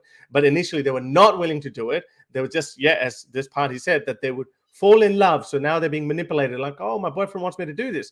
Whether you agree or disagree with that, I did with their loyalty, submission, and love for me doesn't matter. You cannot reject the results, and the results are simple. Anyway, this is highly unethical if it's not criminal. But here's another problematic clip that he made. Listen to this bit. All of this. We should let Veedu talk as well after this. Yeah, we will. I'm just trying to play all the facts out of the horse's mouth, so then you can share your thoughts on that. This is what happens with people who get complacent. They cross a line, nothing happens. Then they push the line a little bit further, and then do it again, and then they do it again. So he's been saying these kind of things openly, publicly. Sooner or later, this was all going to catch up. Listen to this, what he has to say here. So, I'm okay for money, of course, but then Corona came and shut me all down because they've closed everything. Romania's, I probably shouldn't say this on the internet, but I'm going to. Romania's completely corrupt from head to toe, right? So when Corona came, through fighting and through these things, I have a very, very extensive network in Romania. I like to make this very clear. One of the reasons I love living there so much is because I'm at the very top echelon of society. If I need to speak to the prime minister, I can make that happen, right? I can't do that in the West. Yeah. So we went and met with some members of parliament, and they're like, well, it's not us. It's European Union directed all of this COVID lockdown garbage. They knew COVID was a scam. They knew it. Everyone knew it. European Union told us to. They gave us billions in relief funds. Again, YouTube, this is Andrew Tate's opinion. Obviously, we disagree with that. And Andrew Tate's wrong opinion. Yeah, wrong opinion. And we're dismantling that. We're exposing his lies. Relief funds, bribes to listen. So we can't really open them. You can open them if you don't put the outside lights on and you just like on the sly. So I did a deal with them to open them on the sly and pay bribes. So I was open for like the first month with bribes. But the bribe kept going up because it's Romania, right? The police chief would come, he wants some. And the police chief would call his mate, who's the fucking, I don't know, fire inspector, some jackass, he'd come. Then the alcohol licensing man would come. It was just like everyone's got on the phone like, hey, this casino's still open. They'll pay you to go away. So before you know it, every 5 minutes, someone's in the door for money. And we weren't making money, so we had to close down. So we've been closed we're still closed to this day. We're still waiting to be reopened. So again, he just admitted bribing the Romanian officials, cops, everyone. And it's probably not a good idea if you're living in Romania to tell the world that the Romanian police is corrupt. Like, I think that's not. And I'm bribing them. And he's saying that I can make it happen. I can talk to the parliamentarians and the prime minister of Romania. I can, and he's claiming that he's bribing these people. So there is a bit of a conspiracy that I'm not usually a conspiracy theorist, but I do. There's a saying that they say, don't shit where you eat. Exactly. And that was a video of shitting where he eats. And so he said this, that he's bribing these people, and then sooner or later, now there's a conspiracy going around, but they can't openly say it because his lawyer, his representatives have been saying, no, Tate brothers, respect Romania. We have full faith in the law and order. We have full faith in the system because they know they can't shit on that. Romania is not West. Romania is not known for its transparency. I'm sorry. I'm sure it's a great country. I'm sure it's great people. They're beautiful people there, but it is not known for its transparency. We don't live there. You can say whatever you want. No, I don't know. I don't, because there's some Romanian. I don't want to hurt them unnecessarily, but but I'd say it. It's corrupt. It is a corrupt country.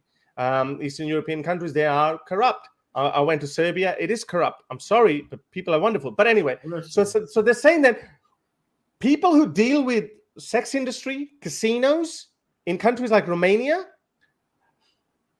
there's a crime syndicate there, and there is no way on earth that he would have been able to run his business, run these casinos, without getting in bed with some of the criminals. And now they're saying that they're all trying to bring him down for some reason. Now that's the conspiracy side of it. So that in that case, it looks really bad. And on the other hand, if that American girl who's accused him of keeping her in prison against her will, then America would be pushing down. And this journalist I was talking to, Charles Johnson, he was saying that the Department of Justice had been chasing him for the last 12 months at least. But because he was in Dubai, there's no extradition treaty apparently, which I was like shocked. But anyway, so that's the reason he was there. But then, so this is all what had been going on in the background while your top G was telling you about how to get these girls who are on, 16 or 17-year-old girl in your bed, and why it is better to sleep with virgins than freaking women who've already slept with other men before. This is what was happening in the background. Now we can go to Greta. Yeah, Veedu. What do you think so far? Yeah, Veedu, what do you think so far? Okay, so there's a lot of things that you hit upon. Number one,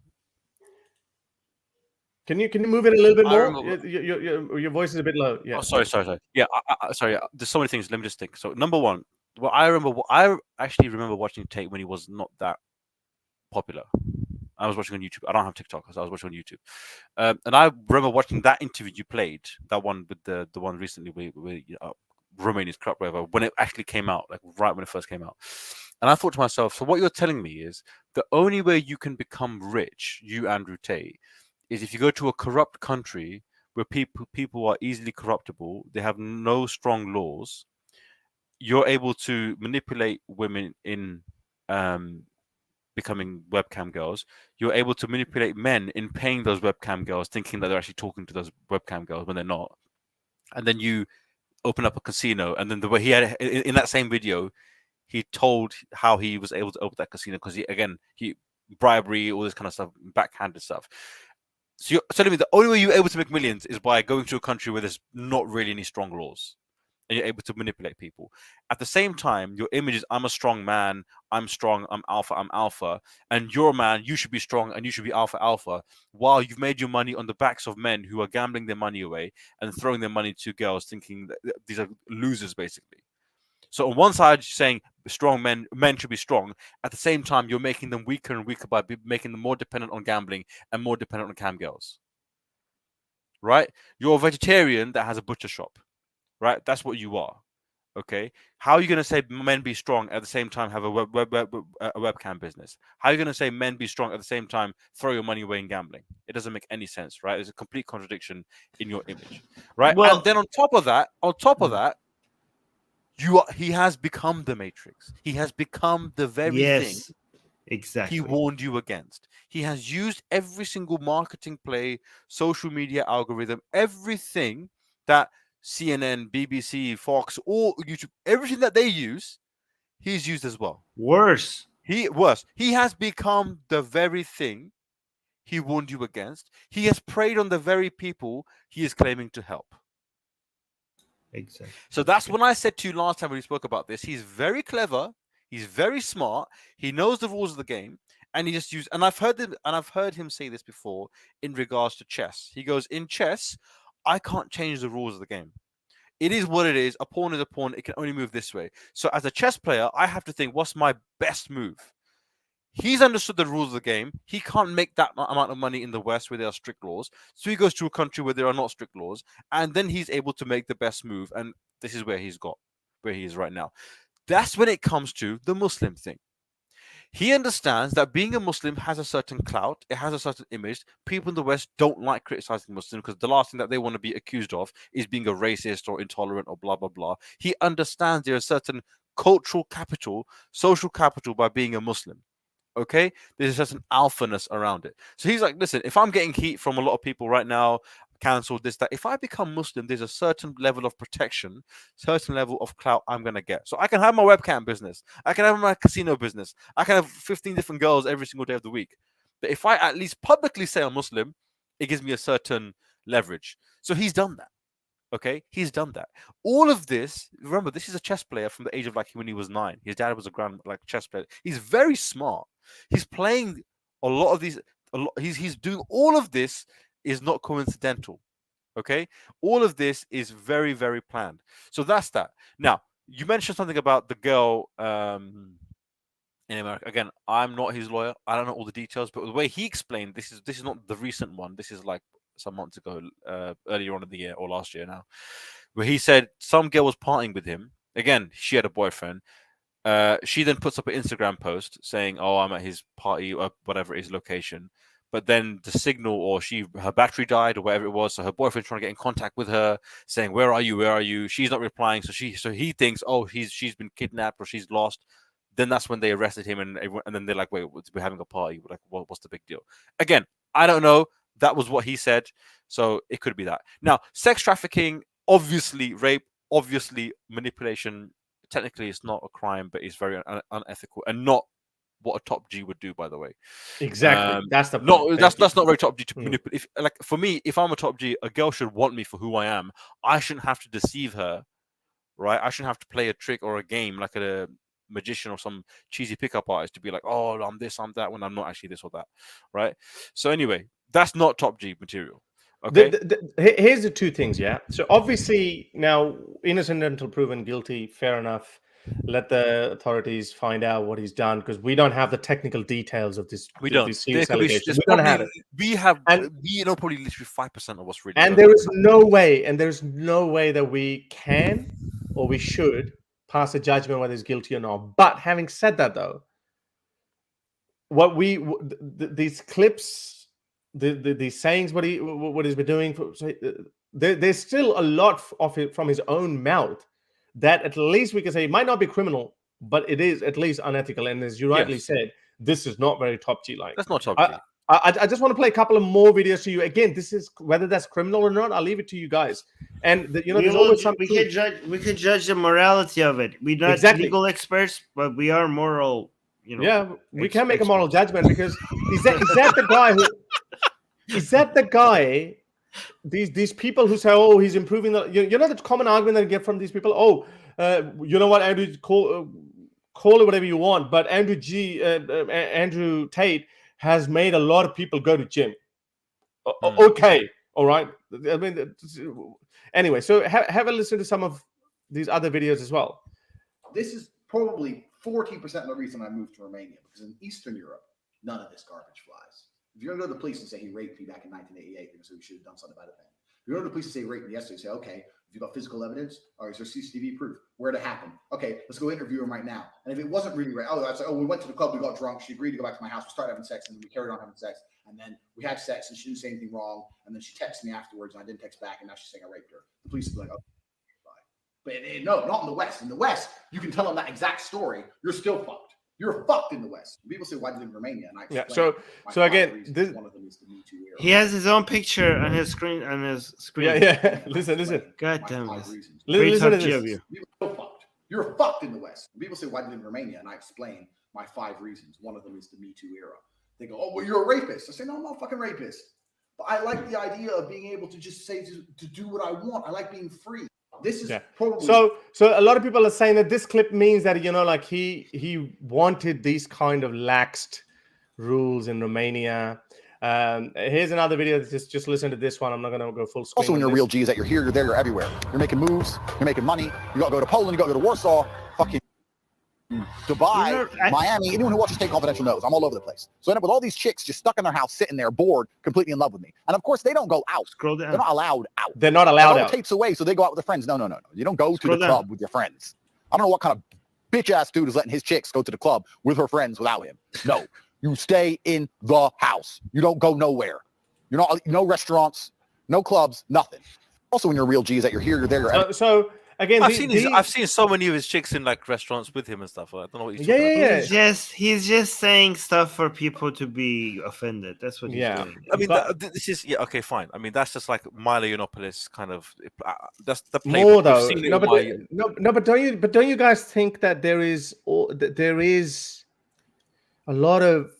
I mean, it smells of exploitation. I mean, yeah. Okay. No. So here's what I would say. Okay.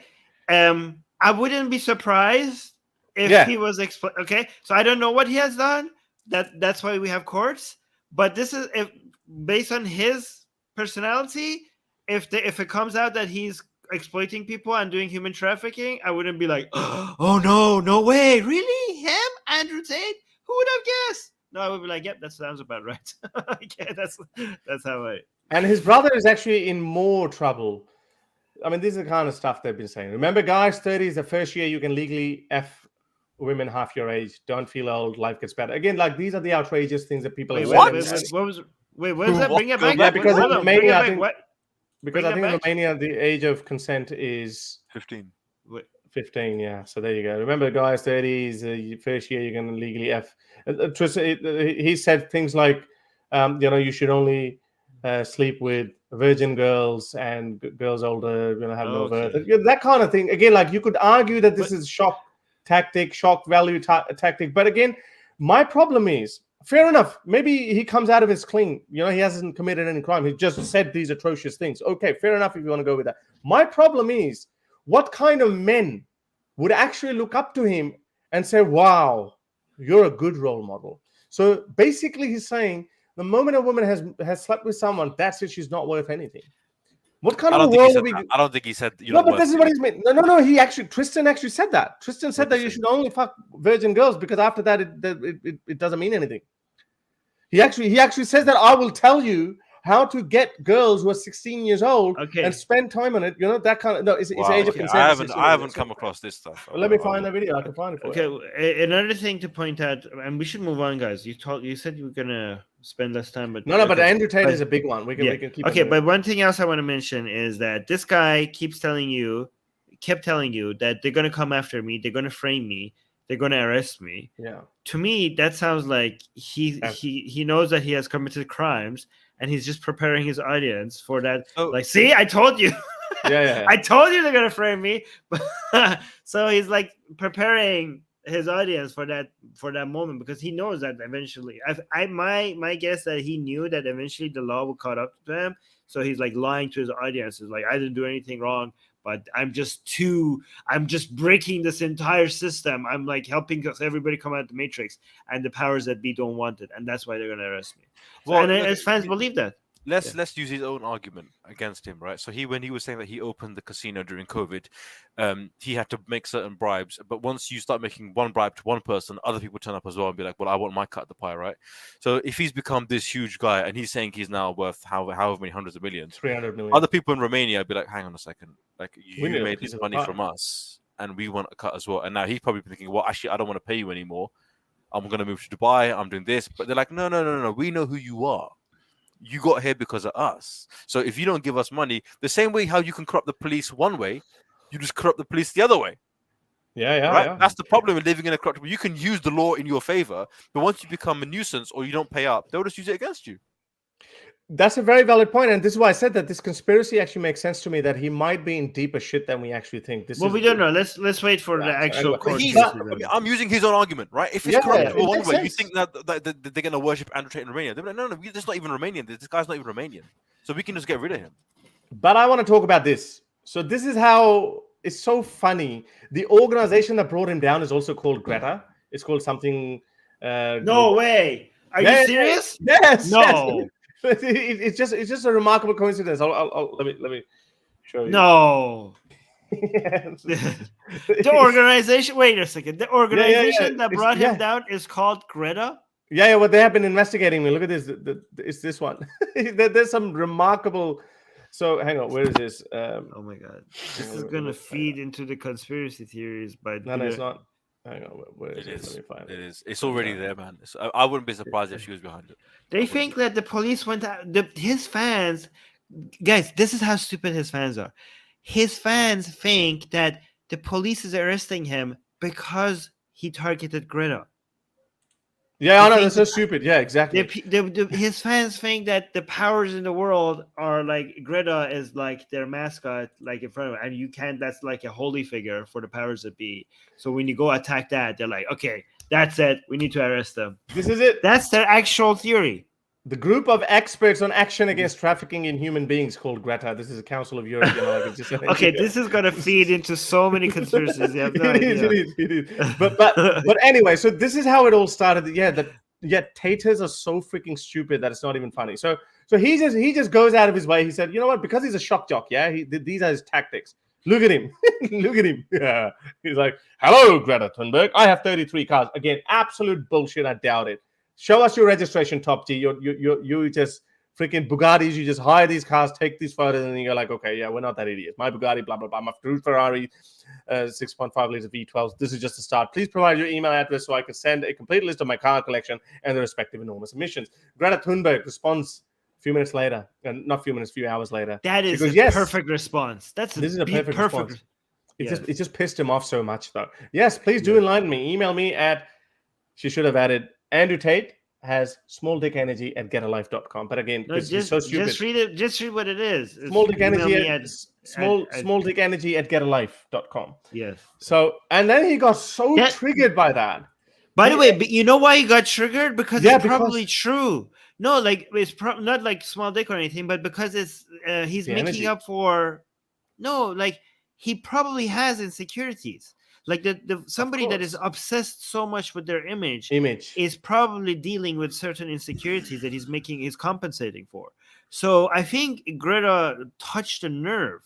She did. Have you seen the meme? Have you seen the meme where God is touching Adam's finger or something? Yes. Like they've changed that to. Anyway, okay. So no. You know, reason. This is what happens when a bully meets someone who's bigger than him. Like imagine him bullying The Rock. It would be really, really bad day for Andrew Tate. But anyway, look at this, 282 million views. This is, I think, one of the top 3 tweets. So all these people went after him. Look at this, Andrew Tate. How dare you? He's trying to imitate what she did, that infamous, how dare you. Nothing he has responded has been as good as what Greta does. And also, this video was pathetic. This video was so bad. It like reeked of desperation. It was like like screaming to the world that I'm hurt and I need to make this. I need to fix this. I need to fix how embarrassing. But this is what happens. People kept trolling him.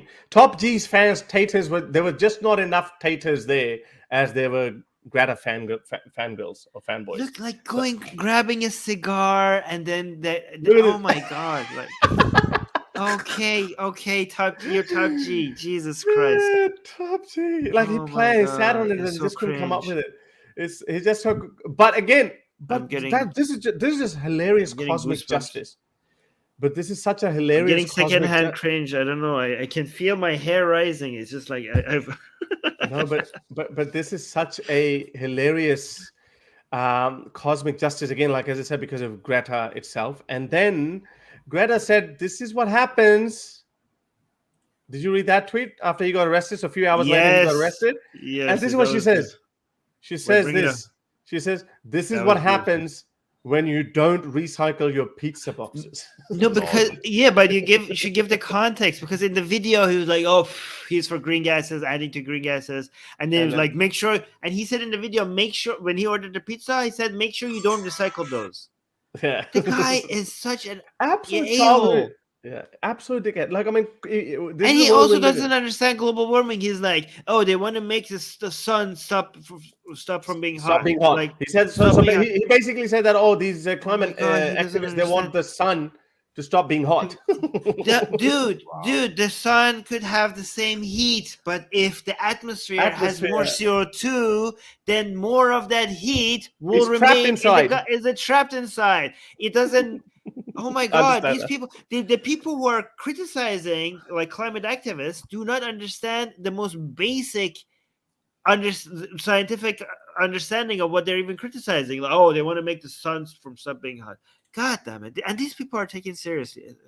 What the world we live in. Anyways, Veedu, what do you think? I think you pretty much said everything on that. I mean, you know me; I'm not a Greta fan. Used to be a. I'm not a Greta fan. I don't like her. I really don't like her. I don't like what she stands for either. I honestly think when you get a kid in front of a camera and you start telling, she's 19. Okay, but she rose to fame when she was 15, 16, whatever it was. When you can get a kid to say these kind of things, and she is not an expert. She has not. I can guarantee you has minimal, if not zero, qualifications, understanding of geography or geology or any of these things that they're talking about. 100%. She's not a child genius that she's like, oh, I know how to fix the CO. No, she doesn't. I can get in front of a camera. I can get a 14-year-old say, "How dare you?" and "You are doing this," and it's just pathetic moralizing. But you don't need to be an expert to realize. You don't need to be an expert. No, we're not. Look at us. Hang on. Wait a minute. This is such a complex issue, and you're saying you don't need to be an expert. Really? No, you don't need to be an expert. We're not experts. Look at us. Let me give you an example. Veedu, we're not Islamic scholar, PhD experts. Expert. Does she even have a degree? Experts. No. But activists have a different job. You made videos about Islam. I actually did a master's, and one of my modules was in Islamic theology. Well, one of the modules, yeah. But you and that. I have more qualifications to talk about Islam than Greta does about the. Do you have a PhD? That doesn't make you. Do you know the definition of an expert? Okay, is she qualified? Forget expert. I have a degree in finance and economics. I'm not. Is she qualified? Because I have a. Is she qualified? Forget expert. Experts like a high level. It is. Yes, she is qualified to be an activist. At 15 years old, talk about the environment. Veedu, qualified to do what? Qualified to be an activist. To lecture all the world leaders on the UN stage to tell them what to do. We have celebrities go there because of the attention they bring. And they're complete buffoons, right? You misunderstand the difference between activism and expert opinion. They don't bring Greta to a meeting like, here's an expert with her analysis. What is she? She's an activist. Activist.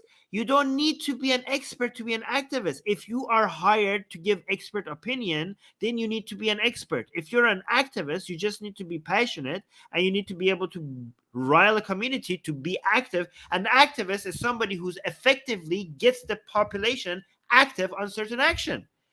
And the information you need, you could appeal to the experts for their information. Sure. I don't think she genuinely...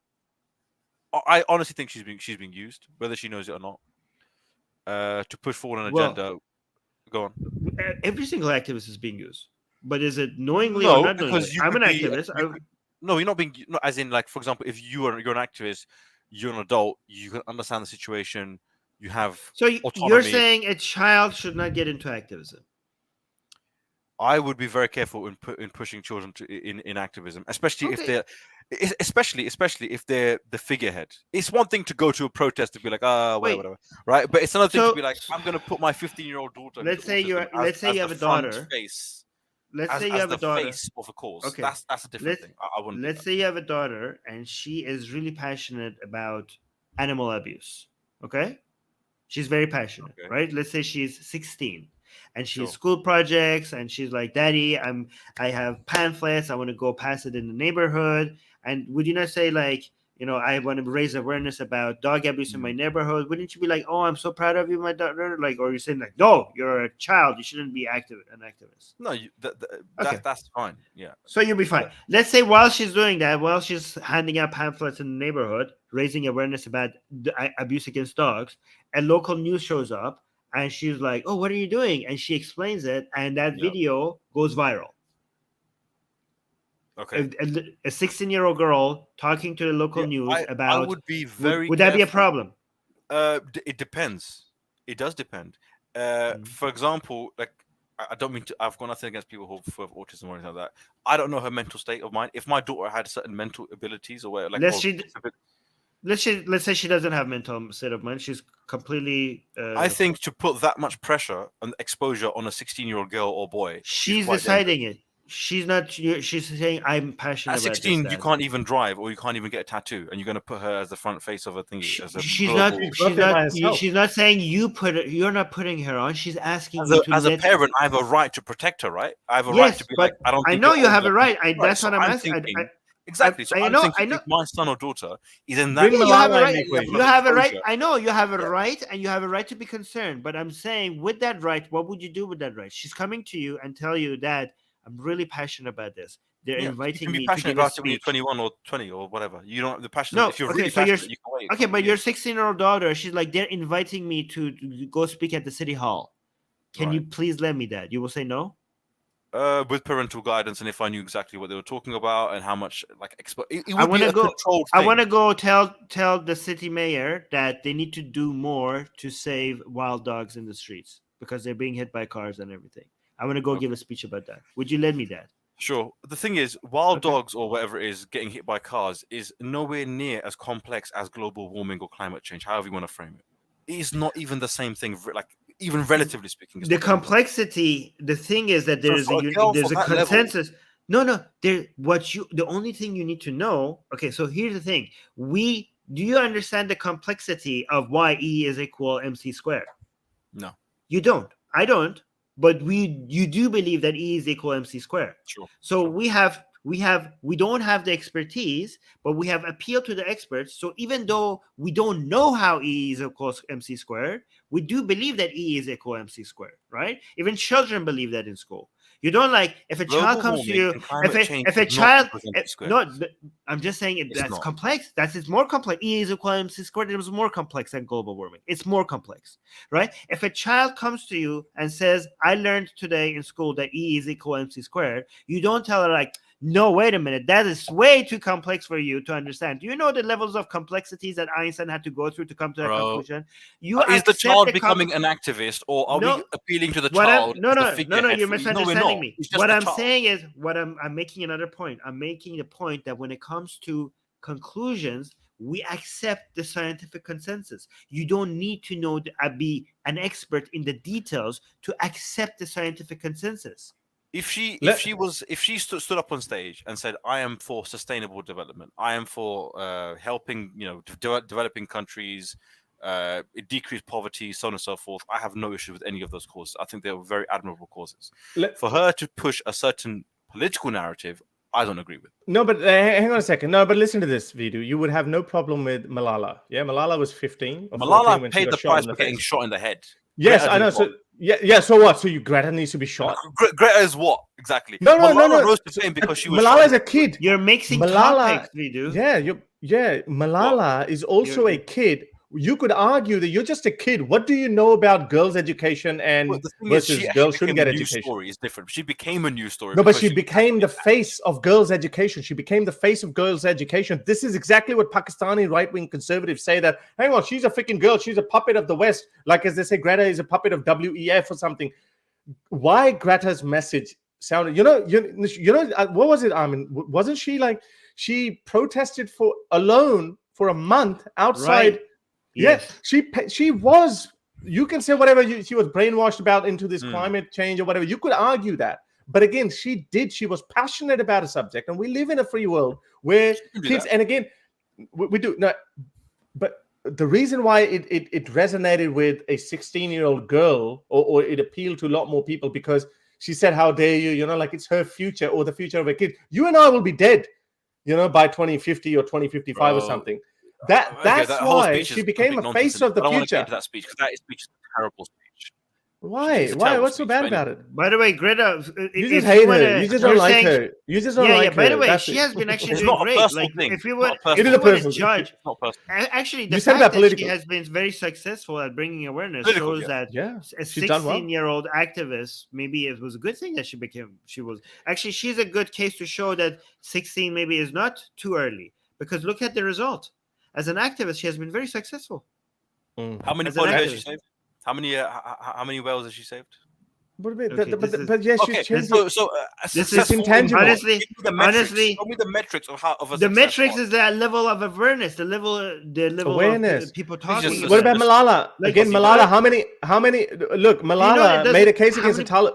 Malala made the case against the Taliban that Taliban don't allow girls. You could say that, well, Malala, after all your Nobel Peace Prize and all this world fame and everything, measure Afghanistan. You can't measure like that. Actually, Harris has a very good point. Okay, you cannot. We know Malala had a positive influence, but it's impossible for us to measure how many girls are now in school because of Malala.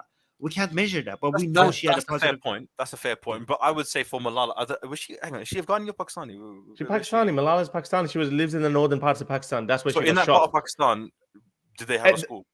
No, she did go to a school, but then Taliban came in. Remember in 2012, and then they shot her. They first warned her that girls are not, they're not allowed to come to any school, any form of education. Was that school then reopened? Yeah, there was an actual school, and then the Taliban attacked. Yeah, I know, but you're splitting hairs here. The point here is that's a political statement. That's a political statement.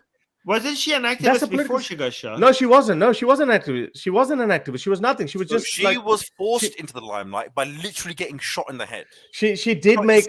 No. Okay. To avoid it. Okay, so this is how she became an activist. So Taliban came in and said, okay, no girls are allowed in schools. Okay, she said, "F you, I'm still going to go to school." So she did make a stand, and then she got shot in the face.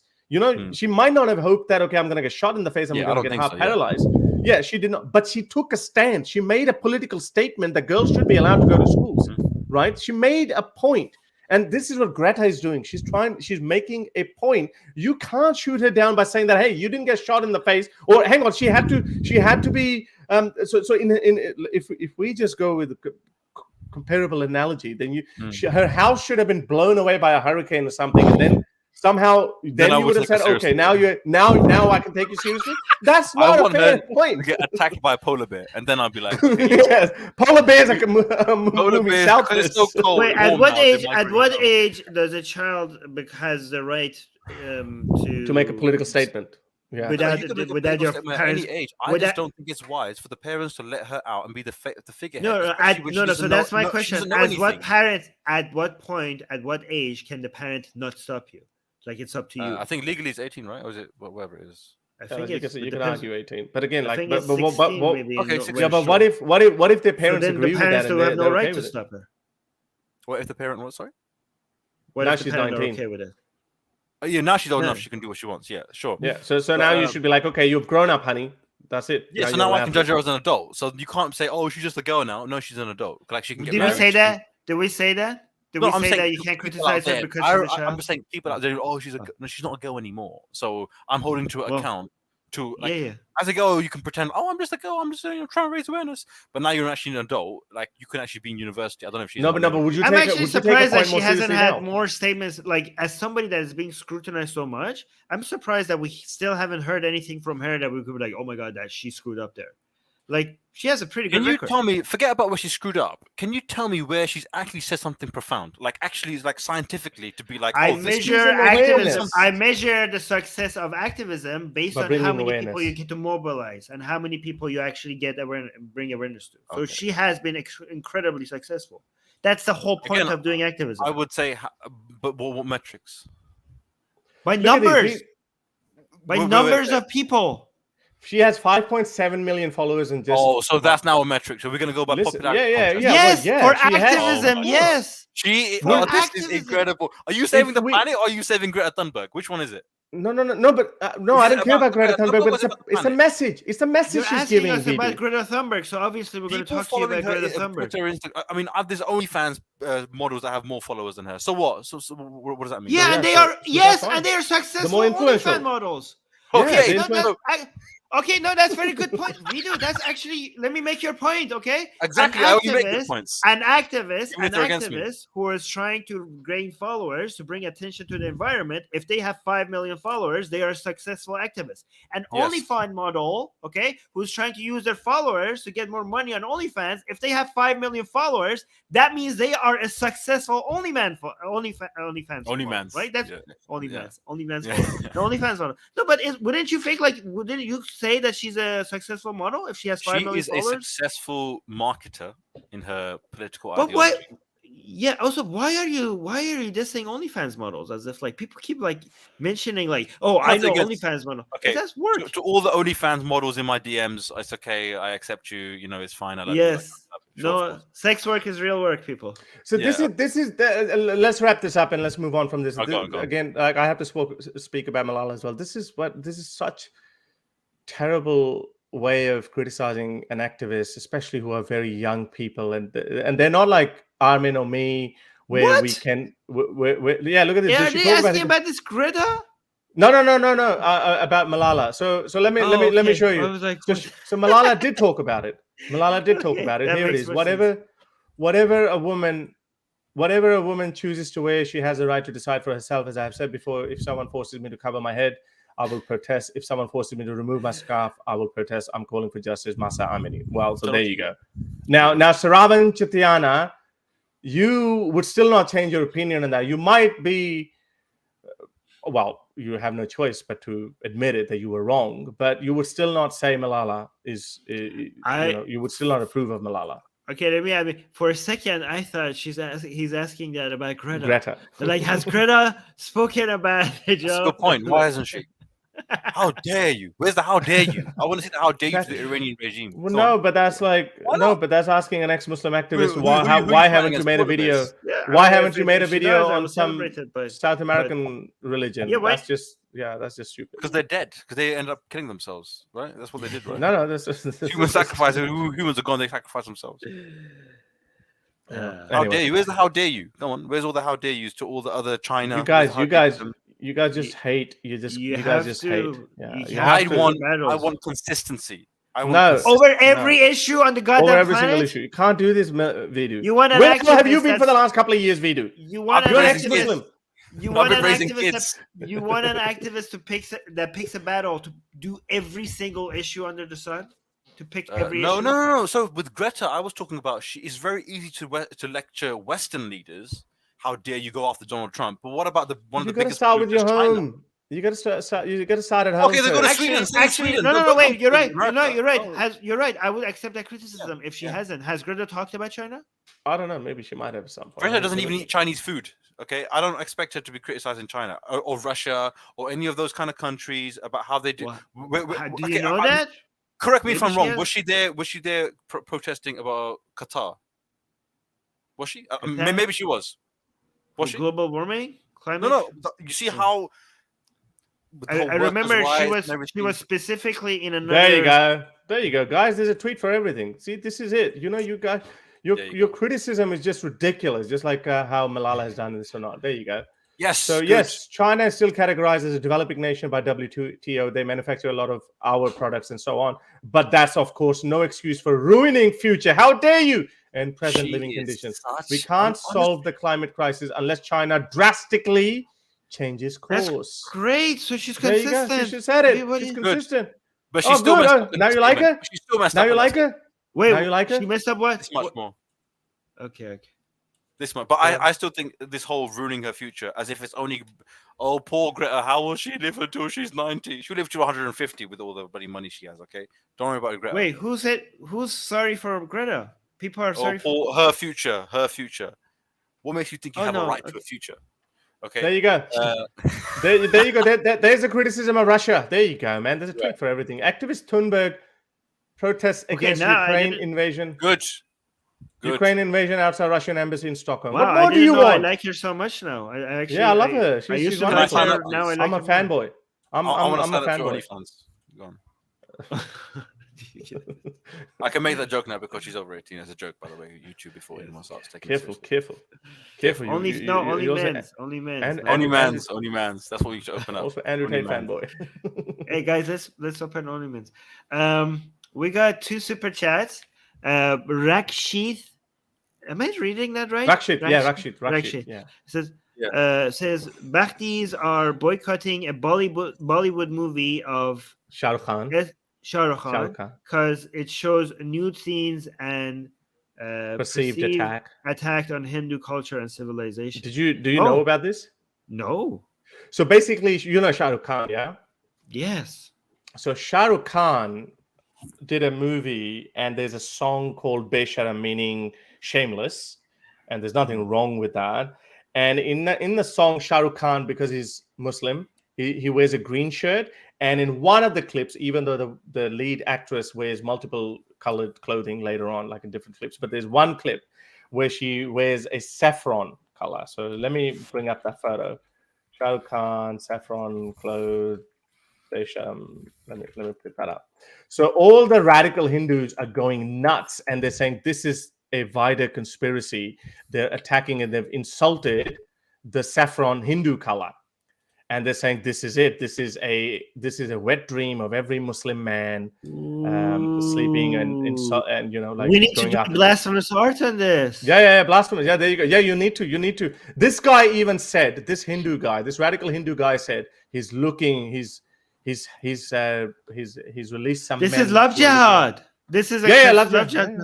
He says that he's looking for Shahrukh Khan and he's going to burn him alive. Like again, oh my God, YouTube! That's not what we believe. Yeah, this guy said we didn't. Obviously, we're condemning that behavior, and they're attacking him. And I don't know. This doesn't even look green to me. Like it's some color. This is not the typical Muslim green color. Yeah, it's like it's darker shade of green. But they're saying that. So they're saying it's green and Hindu. So to show Islam is like this is taking away Hindu woman. Wow. Yeah, they're taking away a Hindu woman, and this is a subliminal message to Muslims to go and get Hindu girls, basically. And the movie has been boycotted in a couple of I think I don't know if it got banned, but a lot of Hindus have been boycotting some influencers. This is a witch hunt. This is so bad. I mean, I can't even tell you how bad it is, how embarrassing it is. And this is what I say: the Talibanization, Pakistanization of India continues with these kind of radical people who keep. I mean, someone like Shahrukh Khan. I mean, the guy is as liberal as he gets. He has a Hindu temple in his house. I mean, this is. We want Muslims to be like Shahrukh Khan, and then they hunt, and then they condemn people like Shahrukh Khan. This is so bad. So for people who don't understand in our audience, the green represents Islam and the saffron color represents Hinduism. And there's a conspiracy in India that Muslim men are trying to steal Hindu women, and they think that this movie, that green and the saffron between these two, was referring to that conspiracy theory, which is a fake conspiracy theory called love jihad. Jihad. That's why. Yes. What's the movie's name? Pathan. By the way, guys, subscribe to our newsletter as well. Yeah, the movie's called Pathan. Yeah. Oh, okay. That's even more. Guys, we're gonna make that image that you saw. We're gonna make an explicit art version of that. Like we're gonna have like very explicit sexual version of that image that you saw on Atheist Republic. So if you want to see that, make sure you subscribe to Atheist Republic's newsletter. Now that we've brought it up, so let's just give a full context and we just talk about it as well. I'm just going to read this. I'm going to skim through this. So CBFC asked Pathan, which is a central board for controlling movies and all that, Pathan makers to make changes in Shahrukh Khan's Deepika Padukone movie and songs to submit revised version in accordance with guidelines. So and you know, there's so many other movies of Hindu actors and Hindu actresses wearing those saffron colors, blah blah blah, and far more explicit in the past, but nobody cried about it because India used to be more progressive and liberal. Was it Muslim on the other side? No, man. It's so sensitive. It's unbelievable. They're so sensitive. This is embarrassing. it is embarrassing. Shahrukh Khan is a darling of India, man. This guy has made. He should be. Literally married a Hindu, got Hindu temple. Literally everything he does is haram. Dancing, singing, even playing as a Hindu actor, doing this in front of like gods.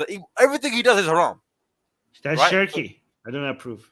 Shirky, harami, whatever, right? He just makes one thing which is like that green looks so black to me. But anyway, now. But he's maybe it's Shia because it's Shia. Maybe Shia loves it. Well, Shia wouldn't. They just hit them up anyway.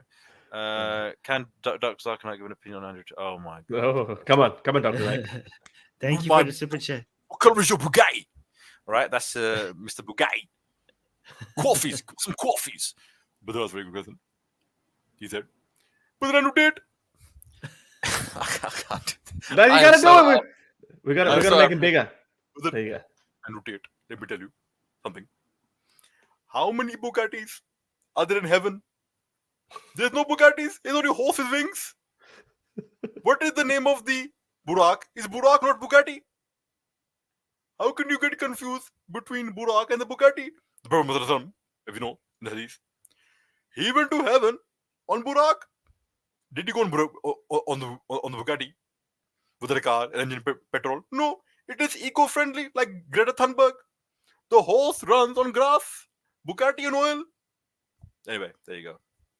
That's perfect. We missed that. That's good. That's good. We need more of that. Yeah. Bugatti and Barack. That's a good one. Bugatti and Barack. That's a good link. Thank you. Let me just thank this person. Cows. Can you guys read this for me? I don't know. Kastub Konpali.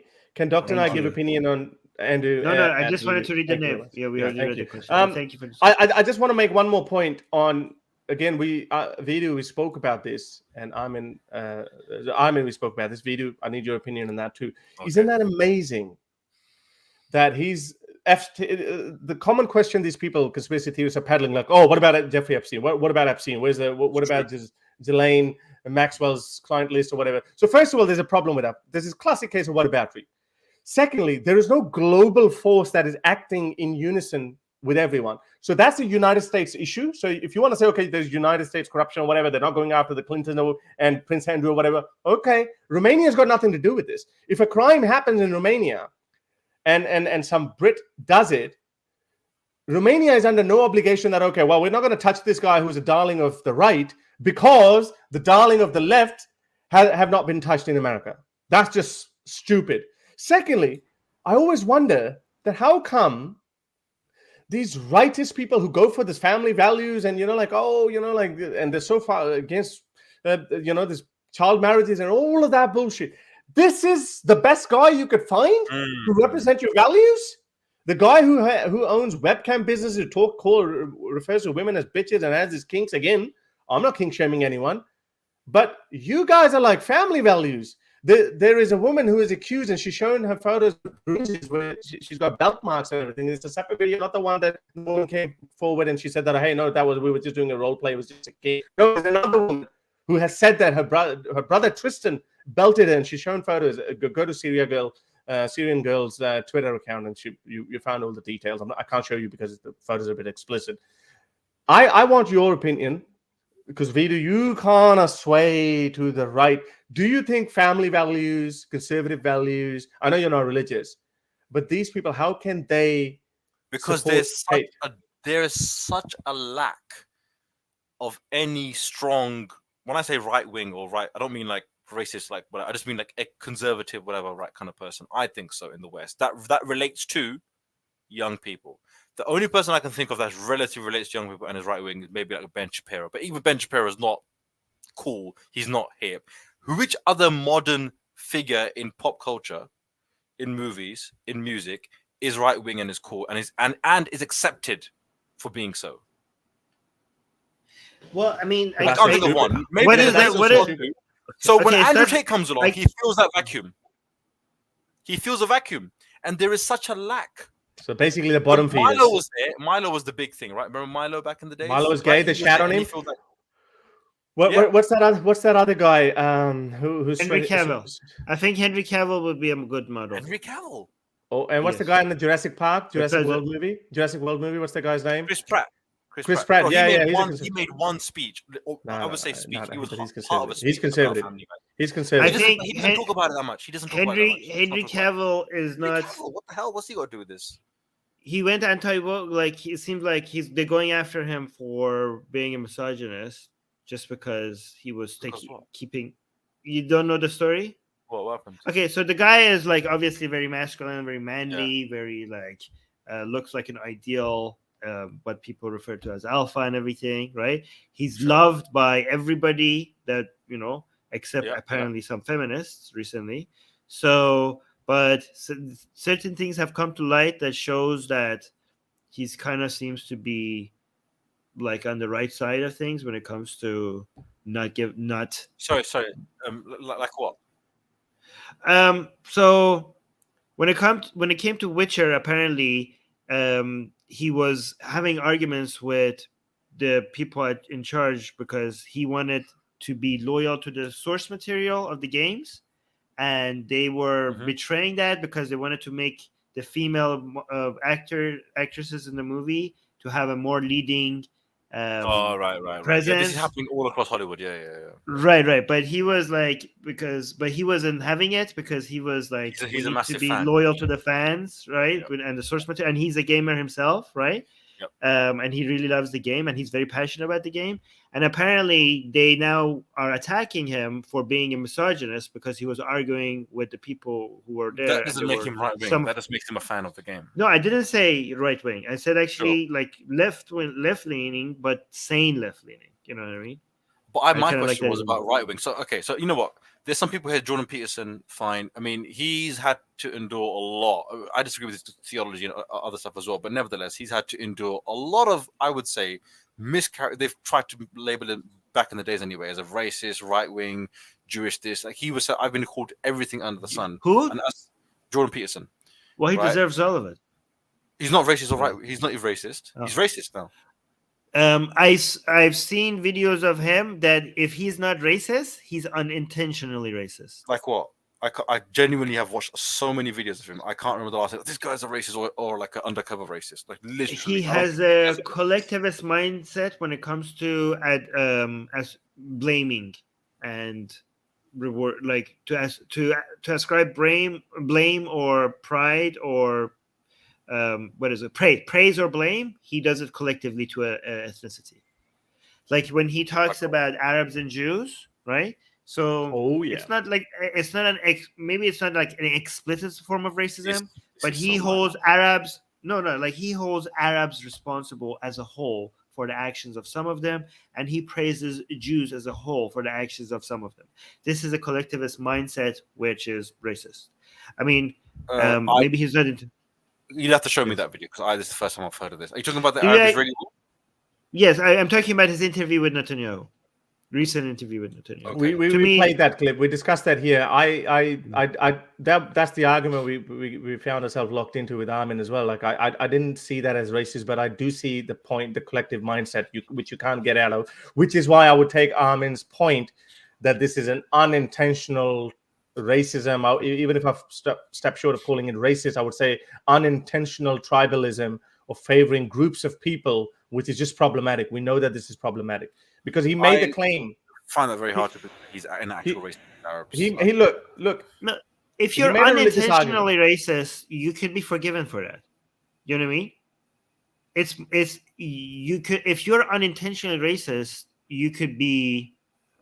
I mean, I hate other things about Jordan Peterson, but if somebody's unintentional, like you hate somebody for the racism if they're intentionally racist. Somebody who's unintentionally racist, they just need to be aware of the fact that they're made aware when he without demonizing. When he was talking about the Arabs, when he says the Arabs, I would understand that to mean the Arab states because there's a lot of Arab states and there's only one Jewish. No, it's talking about the Arab people. Let me find that. Do you want me to find that clip? Wait, no. We have to move on. Okay, fine. But anyway, going back to the topic. Yeah, I don't think there are. I mean, I suppose when they have been quote unquote, like you said, Henry Cavill. Okay, he's trying to be taken down, and he's not even right wing. Okay? He's just whatever. Joe Rogan, he's not even right wing. The guy's a Bernie Sanders guy. They try to take him down, right? with the whole he's saying N-word this. Well, he's like, you don't have to be right wing to make stupid claims. He was anti-COVID, anti-vaccine. But he was anti-vaccine and he was anti-woke, and he was getting so big, he was becoming bigger than Fox News, bigger than CNN, bigger than all of those being things. anti-vaccine is significant. That's hard. That's really big. Well, that kills people. I don't want to get into a vaccine debate. I think that's a whole different conversation. Okay. Well, he killed people. We all got vaccinated. We're all fine. We all got vaccinated. We're all fine. Serious. If you spread anti-vaccine conspiracy theories, you are responsible for people dying. The most people that died from. So Armin, you swung on my side, because I remember I said that I spoke with you probably a year ago when this was happening. I was saying that if someone is promoting anti-vaccine, that's a public health risk, and it's a direct harm principle involved. So people should be cancelled under those circumstances. What do you think? I agree with that. I always agree with that. No, you didn't agree with that at that point. You were like, because you didn't agree with me at that point. This is when we had a conversation. This. Then okay. I'm glad you're on my side now. That's fine. Okay. Wait, I disagree. People who are spreading medical misinformation, I said they shouldn't be canceled on. Social media? No, because you would not know at that point. You were a bit more anti-cancellation. Medical misinformation is like where I draw the line. I don't know what you're talking about. Okay, never mind. I'll have to find a clip and I'll send it to you. Okay. You send it to me. Okay. I do think that's a very dangerous thing to go down, because if government agencies have given out medical information that's been bad and actually killed babies. For decades. There's difference. Okay. So you should always have the power to criticize government or podcasts, whatever, and you shouldn't be cancelled for that. No, criticizing medical information by medical experts is fine. Yeah. Oh, you can criticize, but you don't have to be an expert in global warming. So anyway, that's nice. Anyway, there's something to about. But what I'm trying to say is, really, that's a low. So you want me to be an expert when I make a criticism? No, come on. No, wait a minute. Actually, that's a good point, Viddu. Did we ask you? No, here's the thing. That's actually a very good point. Did we ever say you have to be a medical climate change expert to criticize? Did we ever say, like, Viddu, why are you criticizing climate change narratives? You're not an expert. We never said that. You are actually saying, Viddu, you're actually saying that she needs to be an expert in order to speak for it. But so that's an activism. Have to be an expert? Does Joe Rogan have to be an expert? No. But on social media, okay. On social media, no. But that was not. But that's not what. No, you're allowed to question these things, okay? But Harris was asking whether it's on social media. It's if their community standards has a policy that you cannot spread medical misinformation. I think that's a fair community standard. That is not taking away your right to ask it. You could go ask it, but social media could be like, okay, but you cannot spread misinformation on my platform. You have a right to ask those questions. The social media also has the right to be like, you cannot spread this information on my platform. That's fair. They have their own policy, which is fair enough. They can do what they want on their platform. But do you also understand? But Viddu, do you also understand, as I said, social media influencers cannot make specific technical give advices to masses when we know what kind of mayhem these kind of social influencers have caused. You and I cannot make specific. I would never argue with you on the technicalities of climate change. Therefore, I would also not allow you to make technical claims about something like whether vaccines work or not. Yes, I can give you a consensus. This is what we're saying. There is a scientific consensus that climate is changing. Earth is heating up. This is the overwhelming majority of climatologists say that. Okay, yeah, you'll find one or two climatologists who actually disagree with that. I forgot the name. I was reading this woman, but again, like her story is very funny as well. Anyway, it doesn't matter. I can't remember. That. So it's the same way with vaccines as well. You're a social influencer. Let's say you got 2 million followers. Come on, man. You saying that you going against with no. This is serious business. This is technical. This is technical information. These people are experts. And yes, even that is possible that people can, these big pharma can get something wrong. They can, but this is the reason why we had to wait a whole year for the vaccines to come.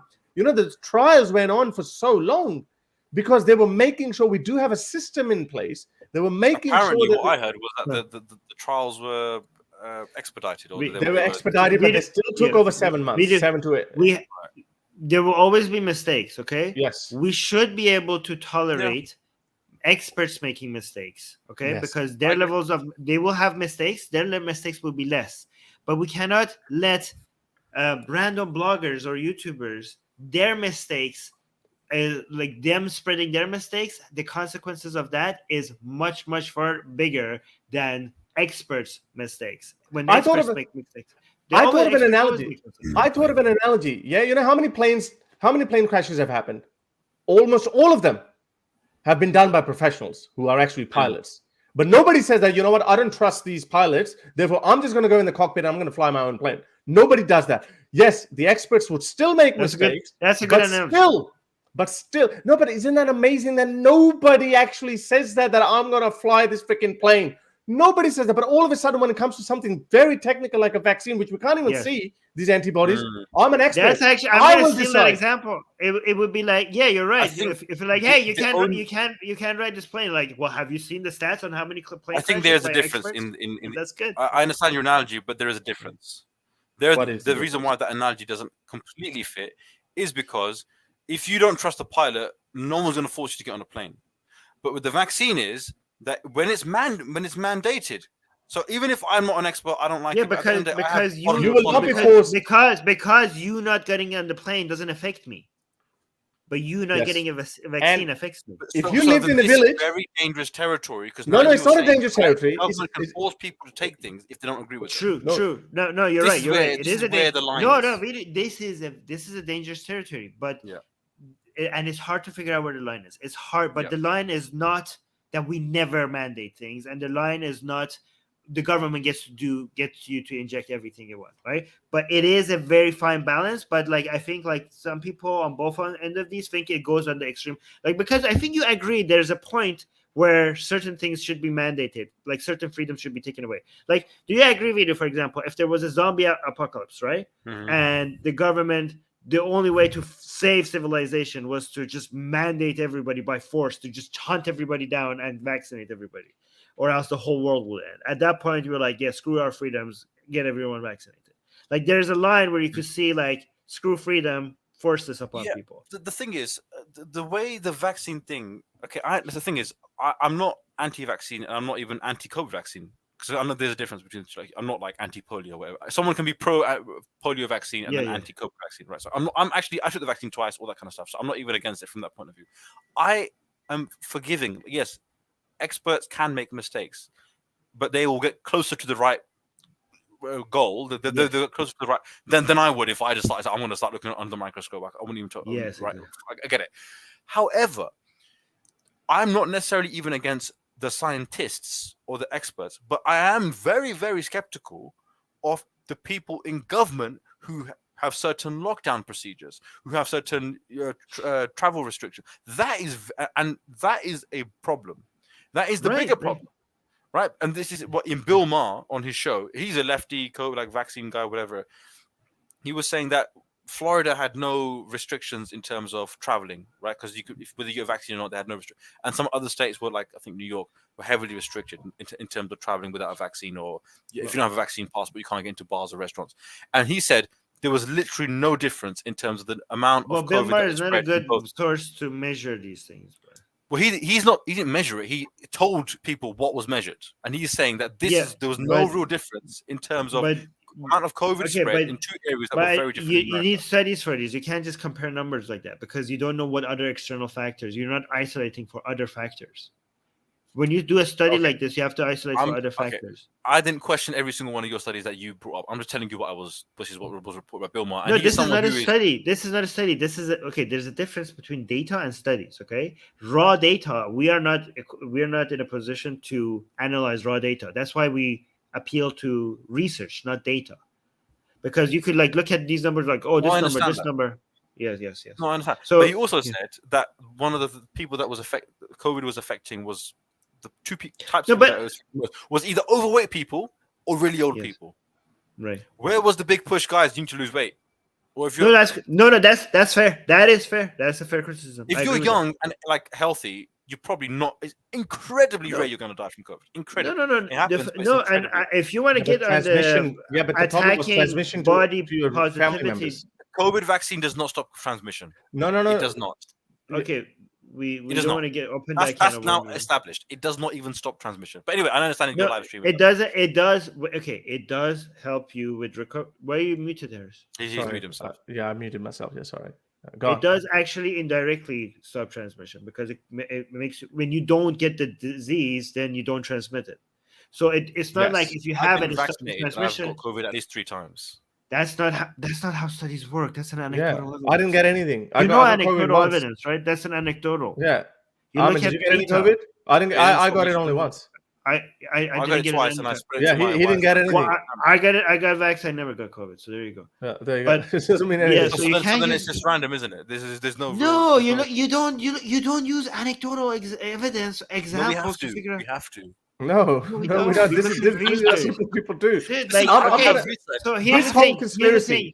The vaccine stops people significantly from getting the sickness, and the people who do get it, if they are vaccinated, it's much shorter and much milder. Okay, right? So given that so many less people would get the disease, right? That means they're going to be transmitting it less. So yes, it doesn't have a direct effect on the people who got it. It doesn't reduce the transmission. But given that less people will get it, less people will be transmitting it. 90 I haven't seen the research. Also, a lot of people who are vaccinated who still do get COVID, they don't need to get hospitalized for it. The whole point of the vaccine is to keep the hospitals at lower than their capacity. So it does do what it's supposed to do. People who be hospitalized for it anyway were either extremely old or overweight, generally speaking. Yeah, but so here's the thing. And those people are likely no, Veedu. Okay, I'm not extremely old or overweight. Okay, but if I get the virus, you can give it to somebody who's old or overweight, and through me, I could. And also, a lot of the problem with COVID is not the COVID itself, is the fact that the hospitals are not meant for this level of, are not capable to take this many patients.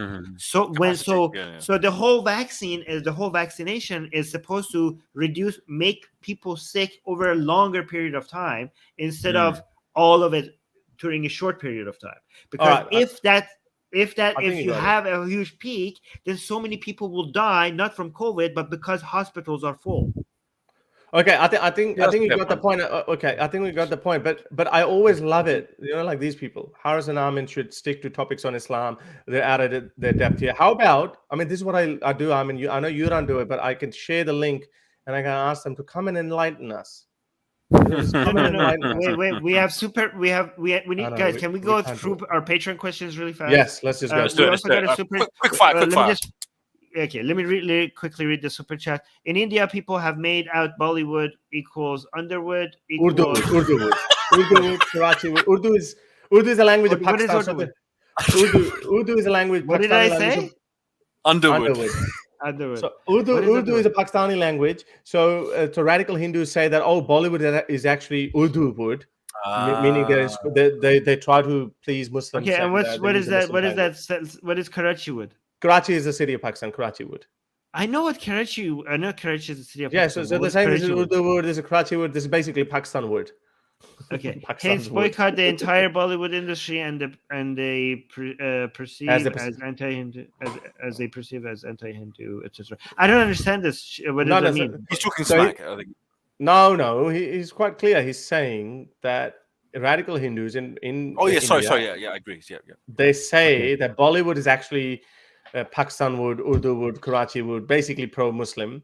And they don't care about the Indian culture and Indian heritage, Hindu culture, and they're anti-Hindu. So therefore, they should be boycotted. They should dismantle it. You know what? Boycott is a public right. If he wants to boycott it, or whoever wants to boycott anything, the boycott is fine. But disband it.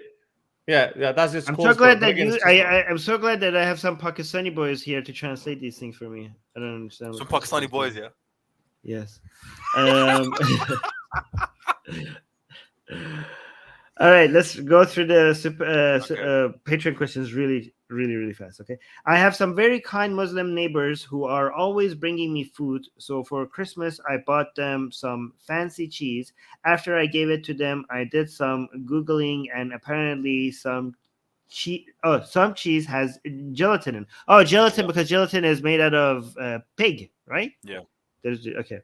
I'm sure they weren't offended or anything, but what's a safe good gift that I can get them in the future. Just look at something that has halal on it, right? Anything that has halal on it, you could, like, you're in the supermarket, they have this halal. Yeah. But what is a good thing that makes Muslims very happy? I mean, we don't know, because Muslims just convert to Islam for Christmas. Is it,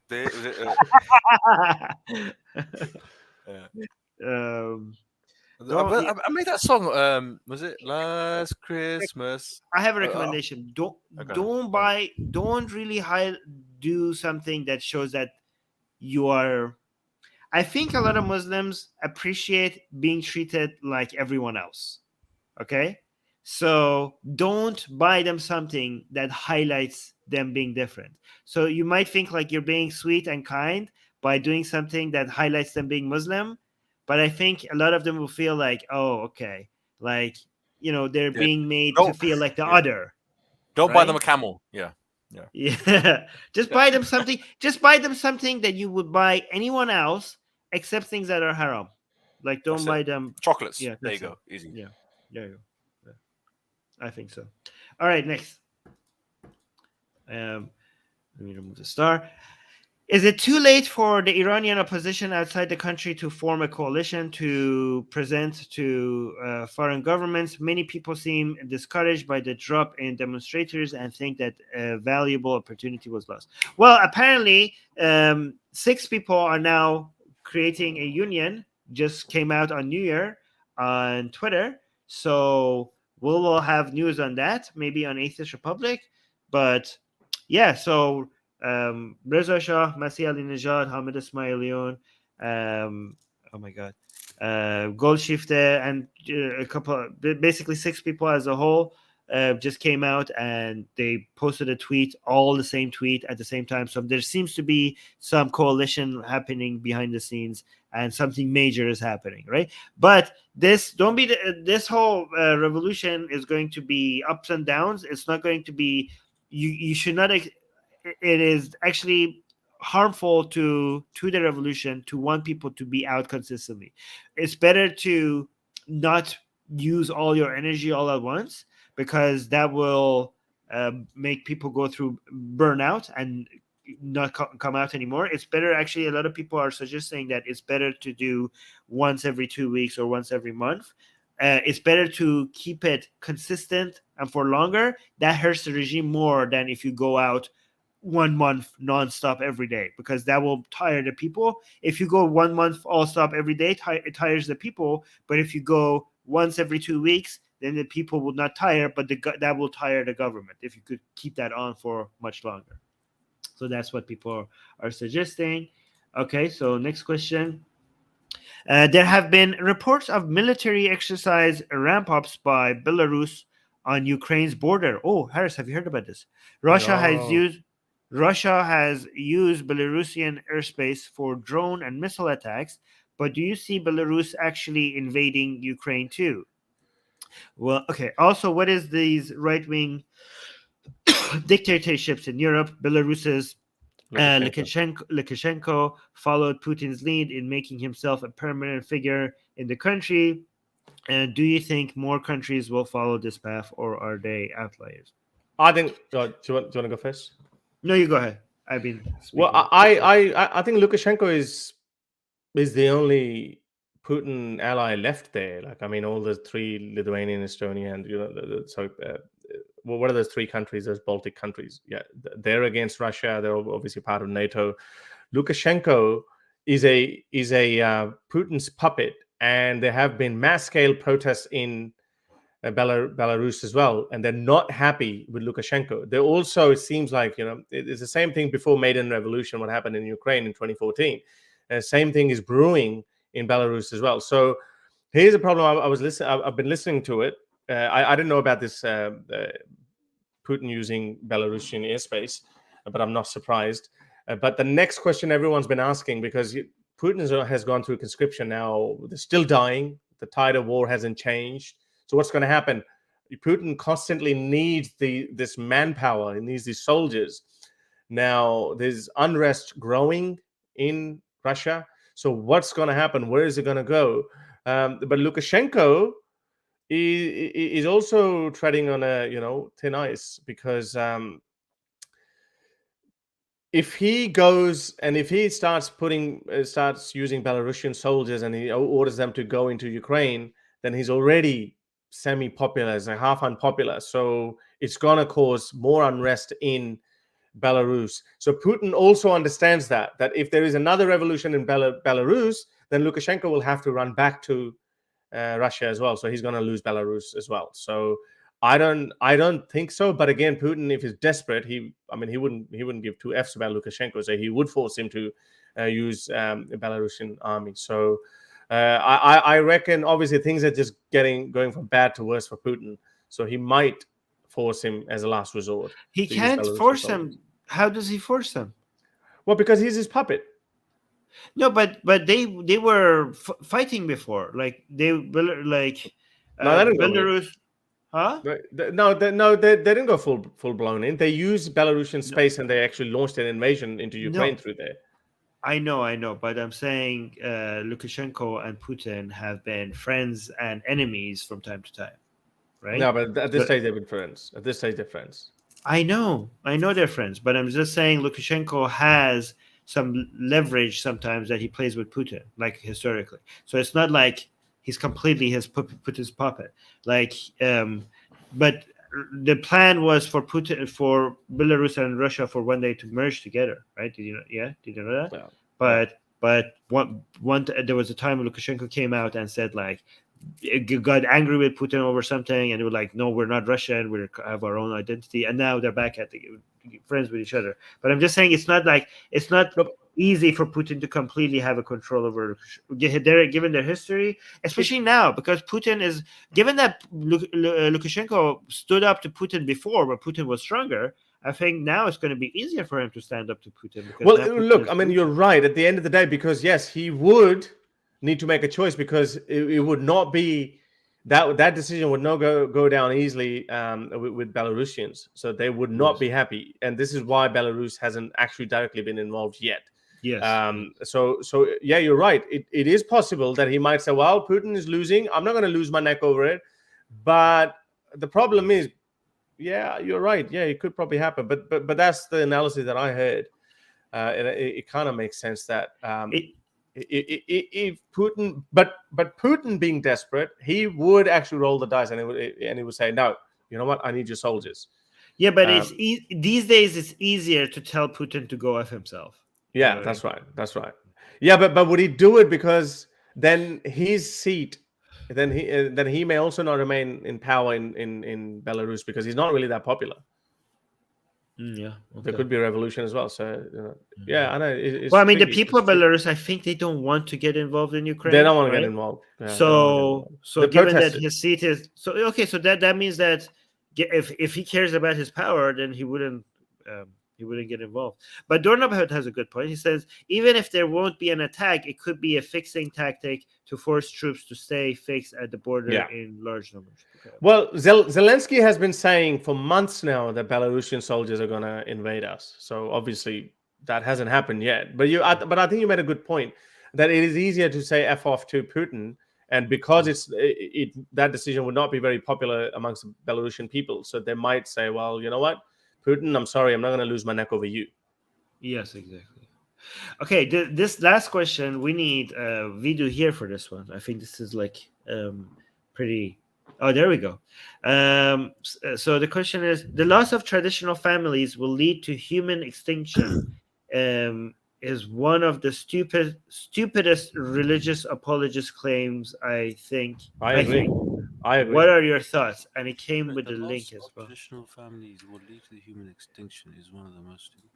No, it won't lead to human extinction. I don't think even a religious person will say that. It would just lead to. Well, Daniel says that. Daniel Haqiqatjous says that all the time. Oh, Daniel Pikachu, that guy's retarded. Why am I going to listen to anything he says? You just said religious people don't say that. Why is that overgrown child? Why am I going to take his views as anything to that fucking teddy bear? Honestly, honestly, the fucking jihadi teddy bear. What the hell's going on with that guy? Jihadi teddy bear. Now you're making me like him. No, I hug him now. Okay, now because that was a joke. Sorry, Daniel. Because Armin is so triggered. Armin, cute. Veedu is triggered. I want to show him this as well before you go into that. This is what he said. This is another gem of wisdom. You are essentially saying yes to your granddaughter only. Allahumma salli ala Muhammad. The college to OnlyFans society pipeline is just a mere matter. Okay, you know what? I'm glad you brought this up. I'm going to use his argument against him. The moment a non-Muslim opens the Quran, they're in the pipeline to ISIS. That's what I said. Right. This is exactly what I said. I said honestly, who the hell takes this guy seriously? Many people. Bro, look at this. Man. Look at the number of views. 4,500 views. 4,500 views. Okay, I don't want to waste my time on this man. Honestly, okay. He's not Pikachu. He's a Snorlax. Anyway, forget that guy. But do you agree that we have our problem right now in the world is not, it's like with regards to population, people keep fighting with each other. Like, oh, are we overpopulated or underpopulated? Okay? I don't think we're overpopulated. I don't think so. Another conservative view. I think the right answer is that it depends on what you're talking about. You know what? You're right. You're absolutely right, Armin. Okay. Overpopulated. Okay. Sorry, I didn't mean to interrupt you. Go on. I know Harris interrupted you, so I'm not going to interrupt you. No. Go ahead. No. You don't speak much because I like it when you speak. I think when people say we're overpopulated, I don't think we are. But then there are people that are saying that we're underpopulated, like Elon Musk, like 10, 15 children, whatever it is, right? Oh, there's not enough people in urban areas. I'm like, I don't like this collectivist. Exactly, underpopulated. I don't like this collectivist way of thinking from the underpopulated side, saying that we need to produce. So you say I'm conservative, we're not over, but I don't think we're under it either. What is this greater goal that we're trying to serve by pumping out children? Who exactly are we serving, or what are we serving by saying, "Oh, we don't have enough children. I guess I better lie on top of the missus and have 4 or 5 more kids." Like, who are we serving here? I don't understand. We are at the right level of population because if there's consensual sex and there's babies out of it, fantastic. Then that's the right level of population as far as I'm concerned. Right? There's like this collectivist way of thinking. You as an individual have a right to choose whether or not you want to have a child. There is no greater good being served by you having more or less children. Economical argument. What do you think about that? Yeah. Because if the population shrinks, the economy isn't a thing or a god that I worship. The economy isn't a thing. Okay, economy means your quality of life will go down. We won't be able to pay for our hospitals and schools and education. That's the argument. Then have it right. Don't force me to have sex with a woman and have kids. No. Nobody's okay. Let me explain this. Okay? I know I like sex, but you can't force me to have children. Come on. You have every right to have children or not have children. Okay, yeah, exactly. And at the same time, it is true when I say it depends whether we're overpopulated or underpopulated, is because it depends on the country, right? Some countries are suffering from underpopulation. Some countries are suffering from overpopulation. Okay, so even though you have a right to have as many children as you want, the government can incentivize you. The government also has the right to incentivize you to have more or less children. So if we are underpopulated, the government could decide, like, hey, if you have a child, I'm going to give you a tax rate. So you have the right to have as many children as you want. Sure. And so you're like, oh, why is the government forcing me? Look, the government is not going to force you, but the government can incentivize you. Well, in China, they were. I mean, obviously they didn't. No, that's force. Okay, we're not talking about force. But do you agree that the government, given that some places are underpopulated or overpopulated, the government does have a role to come and incentivize certain behavior rather than forcing it? I don't like the idea of the government telling me or incentivizing me to do one thing or the other. I just don't. The government does that all the time. I don't like it. I'm a libertarian, so I don't like it.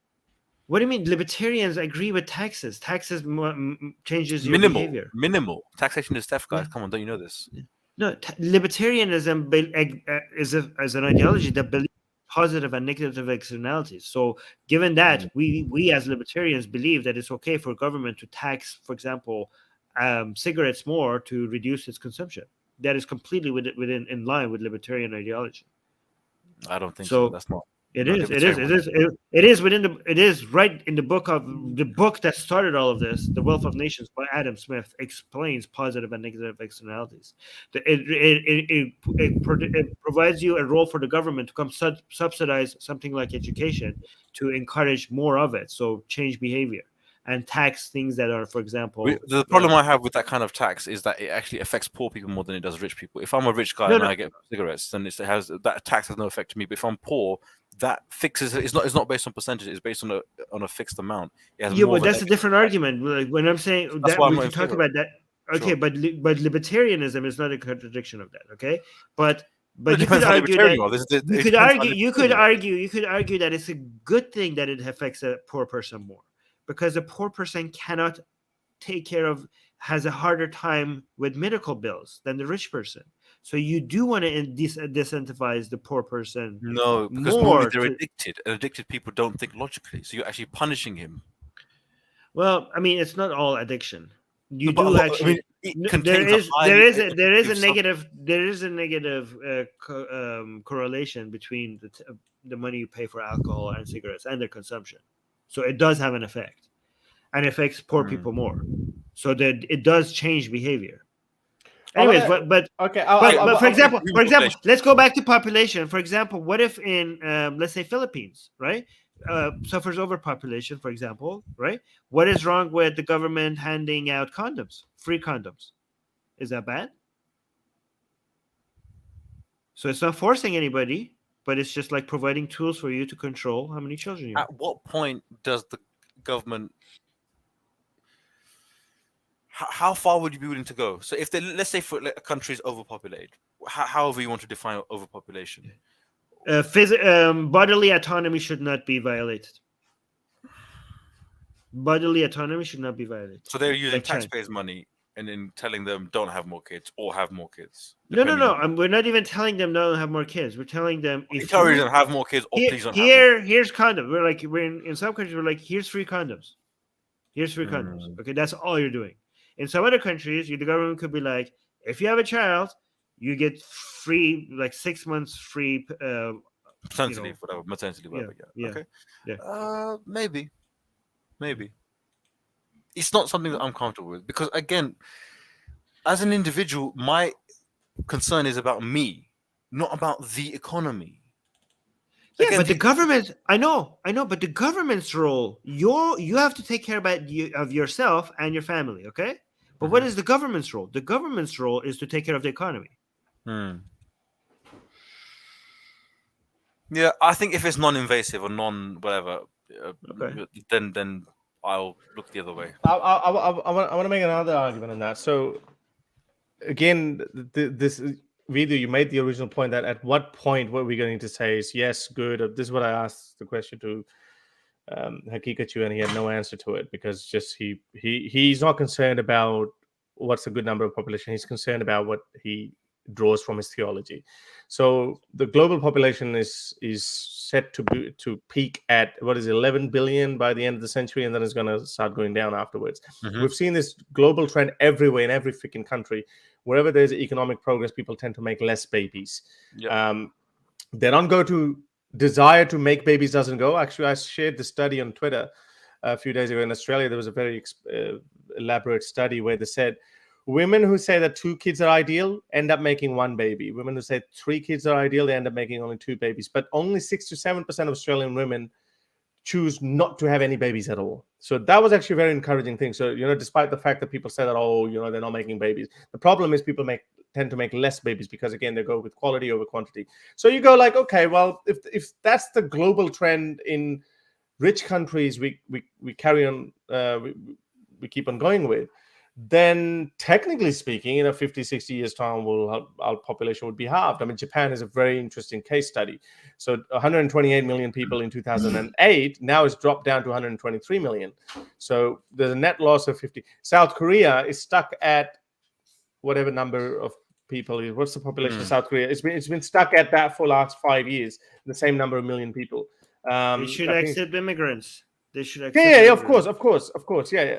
I mean, there's unequal. 51 million people has been stuck at that for like last 5 years or something. It hasn't been going up. It hasn't been going down either. But at some point, people. Why are Japanese people not having sex? Do you know? Yeah, but there's they've peaked.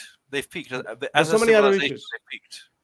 This whole incel thing, we think that this incel thing that we think that there is a huge problem of incel in the West. that incel problem has been going on in Japan for the last 20 years or so. Just because they speak Japanese, we don't even look at it. Both boys and girls. I don't think it's incel. I don't think. No. People choose not to. People choose not to couple. But that's not incel. That's why that's not incel. No. But but that's why they're not choosing not to make babies. I mean, that's what incel is. Like they're not going. They're not seeking out. No, incel is not choosing. Involuntary. Yeah. Oh yeah, right. Okay, yeah, I get it. Not choosing, but for whatever reason they're discouraged. They're discouraged or whatever.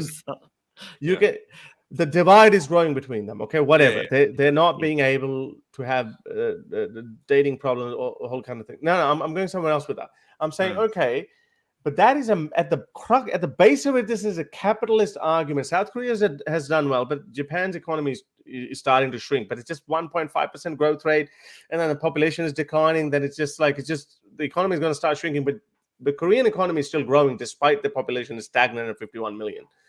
But when you said it depends, I think you said it depends on where, like, is it India or China or Canada where the people are not making babies, or Spain? I reckon it depends on the economic model that we have, because as we go towards AI, we're going to have less and less jobs. We're going to need welfare governments. And for welfare governments, it's a known fact that for governments to be able to have, a generous welfare kind of a system, they need smaller population. As economies start getting bigger, populations start getting bigger and bigger, it becomes more difficult to give them welfare payments. So if we have less and less jobs, and I don't buy this argument of, some other jobs will pop up or whatever. If we do purely go into AI, there's going to be a major reduction in jobs, and we have a sample for it in Augustus Caesar's time. In Augustus Caesar's time, Romans actually they were becoming really wealthy. Even an ordinary Roman had one slave. So what happened? They start, all these jobs started going to people. Started getting their slaves to do this work. Even jobs. So Augustus Caesar had to actually create a law that certain jobs could only be done by free people, because all of these jobs were being done by slaves. People were getting these done by slaves, and then there was a massive reduction in the job market. So we're going to have this, and that's why people say that there's going to be a universal basic income and whatnot. So I think in that case we should be able to have smaller population. And we don't need a large population. I think this is a capitalist argument. And when our economic model changes, Armin, I reckon we need less population. What do you think? Well, I mean, if I want to go into the economic discussion of this, I could spend another 2 hours talking, right? But I do think that we are going to very soon, sooner than most people think, move into a post-work world. Yes. Where nobody works. And what would be the economy? What would be the economy like in that case? How would people go and buy milk and couch or a computer? Well, how would we buy that? It would be the half of what communists wanted, right? So the communists always said everybody based on their ability will make based on their ability, and to everyone based on their need, right? So we would be in an era of abundance. So you wouldn't buy things; you would just take what you need. Yes, everybody would just take what they need. That's nonsense. That's going to happen, Veedu. That's going to happen, Veedu. Chalo Tiga, we'll see what happens. I mean, 3D printers. He said Chalo Tiga. He said, yeah, okay, all right, fine. We're already getting to a place where, like, if we get fusion technology, we're already going to have way too much abundant, more energy than we could ever need. More energy, less raw cost to make products. Yes, everything would be automated. Like, everything would be automated, and we will have no shortage of energy. That would be a post-work era. That would be so abundance, like rich and poor. How far away is this? I would say less than 500. 500 years. Less than 500 years. Less than what? Less than 500. Less than 500. Well, that's too much. No. I thought you were talking about the next. No, I mean, that's too much. No. That's ages, bro. It's around 50 years, man. Yeah, 150. Okay. I want to say 150 years, but a lot of people think like that's crazy. Well, I don't care. If I'm not around for it, then it's not my. Greta Thunburg can deal with it. She's gonna live to 200 years old. Oh, dude, if you get to live to 120, which is possible because medical health and everything is improving, it's possible for you to get to a point where death is also meaningless. Like we are getting to a point where also death as a disease is going to be solved. There's another philosophical question in that you need to work to stay fulfilled. I say watch the movie Wall-E. And everyone's fat. Everyone's sitting on these chairs, and because they got nothing to do, they're just having milkshakes and ice creams, and they're like, "Fat, we got nothing to do." We're gonna be fulfilled. We're gonna have if we have metaverses. No, if we have metaverses in the future, we're going to have worlds to explore. We are gonna have Matrix. Real Matrix will come. Here we go. Here we come. We are going to be able to live like thousands of lifetimes of experiences within minutes, and so there's no room for boredom. But we got a super chat. You missed your super chat, Aris. Boycott Romania. They arrested our Muslim brother. Thank you for the super chat. Some Muslims are actually very happy that he's arrested. Some Muslims are throwing the support behind him. They're saying, feminist Muslims are so happy. Do you know there was a war between Muslim men and women over Andrew Tate? Were you around for this? Oh no, yeah. Samira Khan made a tweet. She said, "May Allah bless Tate brothers," and she put the emoji of prayer. You know, this emoji. That woman, she gets me. Oh, guys, should we bring people up? I think. Come on, man. It's almost 3 hours now. I think we. Okay. Yeah. Guys, today we're not going to bring members up because we went for 3 hours. Usually we do 2 hours. But yes. Anyways, Happy New Year, everyone. Veedu, are you going to come next week? Let's get him on before. Next week should be good, unless there's something else. You know, it's hard for me to come on regularly, obviously with babies and all this kind of stuff going on. But I mean, I'd love coming on. I find it like obviously jokes, hilarious. Yeah. Really conversation. Most of it is anecdotal evidence, which I refuse. Research is for dummies. Everything is based on anecdotes. That's it. That's my new saying. And do you agree with this? Don't underestimate the top G. Don't underestimate the top G. Top G's gone. Top G's gone. Top G will back. You go, girl, Greta. I honestly hope he's gonna be back. Andrew Tate's gonna be back, and it's like good because it's bad, but it's also entertainment value. These are the conspiracy theories that really upset me. I think the Tate arrest is to distract from Sam. Wow, what are you on? That's not a conspiracy theory that gets me up in the morning. That's what I want to hear. Sam Bankman-Fried. God, is this a joke? People don't know. People all of a sudden think that Sam Bankman-Fried is some hero of the left. No, he's not. You know, he's second. Who was the second person? He was making equal number of donations to the Republican Party. The guy was a fraudster, or well, not fraudster, but he ended up that way. He mismanaged. Is this a joke? Tell me this is a joke. Yeah, no, man. No, I mean these people. The people like that. You're real. Oh, there was another one. Another case opened up against Ghislaine Maxwell, and people were saying, "Oh, that was distracted from Epstein case." I was like, "No, the New York Times published the story. They're not. It's just public is more interested in Andrew Tate. It's not It's not the Department of Justice fault. I mean, they are doing the job." But I do think that the Epstein case, there is a bit of a conspiracy there. But that still doesn't mean that we should let go of Andrew Tate. Right? Yeah, of course not. Yeah. I'm still shocked with the level of stupidity in this conspiracy. I'm sorry. You managed to shock. I've seen so much stupid, but I was shocked today. Trent, you managed to shock me. Thank you. If I was this stupid, I would have sued my parents. What the hell did you do to me, parents? Anyways, this is what you come here for. We call you stupid in the live chat. You're not overall stupid. It's just this comment is very stupid. Yes, that's very good clarification, Harris. I appreciate that. Okay, there you go. You're not. No. Well, it's too late. They're now calling you douchebag. No, it's okay. You just made a very stupid comment, but maybe you're better in real life. Republicans deny the donations, so Sam Bank said it's through dark funds. Yeah, bullshit. Of course they're going to deny it. And besides, he's not a guy. Go fuck Sam Bankman-Fried. We don't give a fuck about him. Like, what the hell? All right. Yeah. All right, guys. Thank you. Make sure you like and subscribe. Make sure you leave a comment. Make sure you... Oh, guys, go to Veedu's channel and make sure you subscribe because he needs some activity on his channel to bring back his monetization. So make sure you go and check out Veedu Vidz. Become a Patreon on Harris Sultan's Patreon account. Become a member on his Harris Sultan's YouTube channel. Check out Secular Jihadists Patreon account as well. Or become a YouTube member on Secular Jihadists.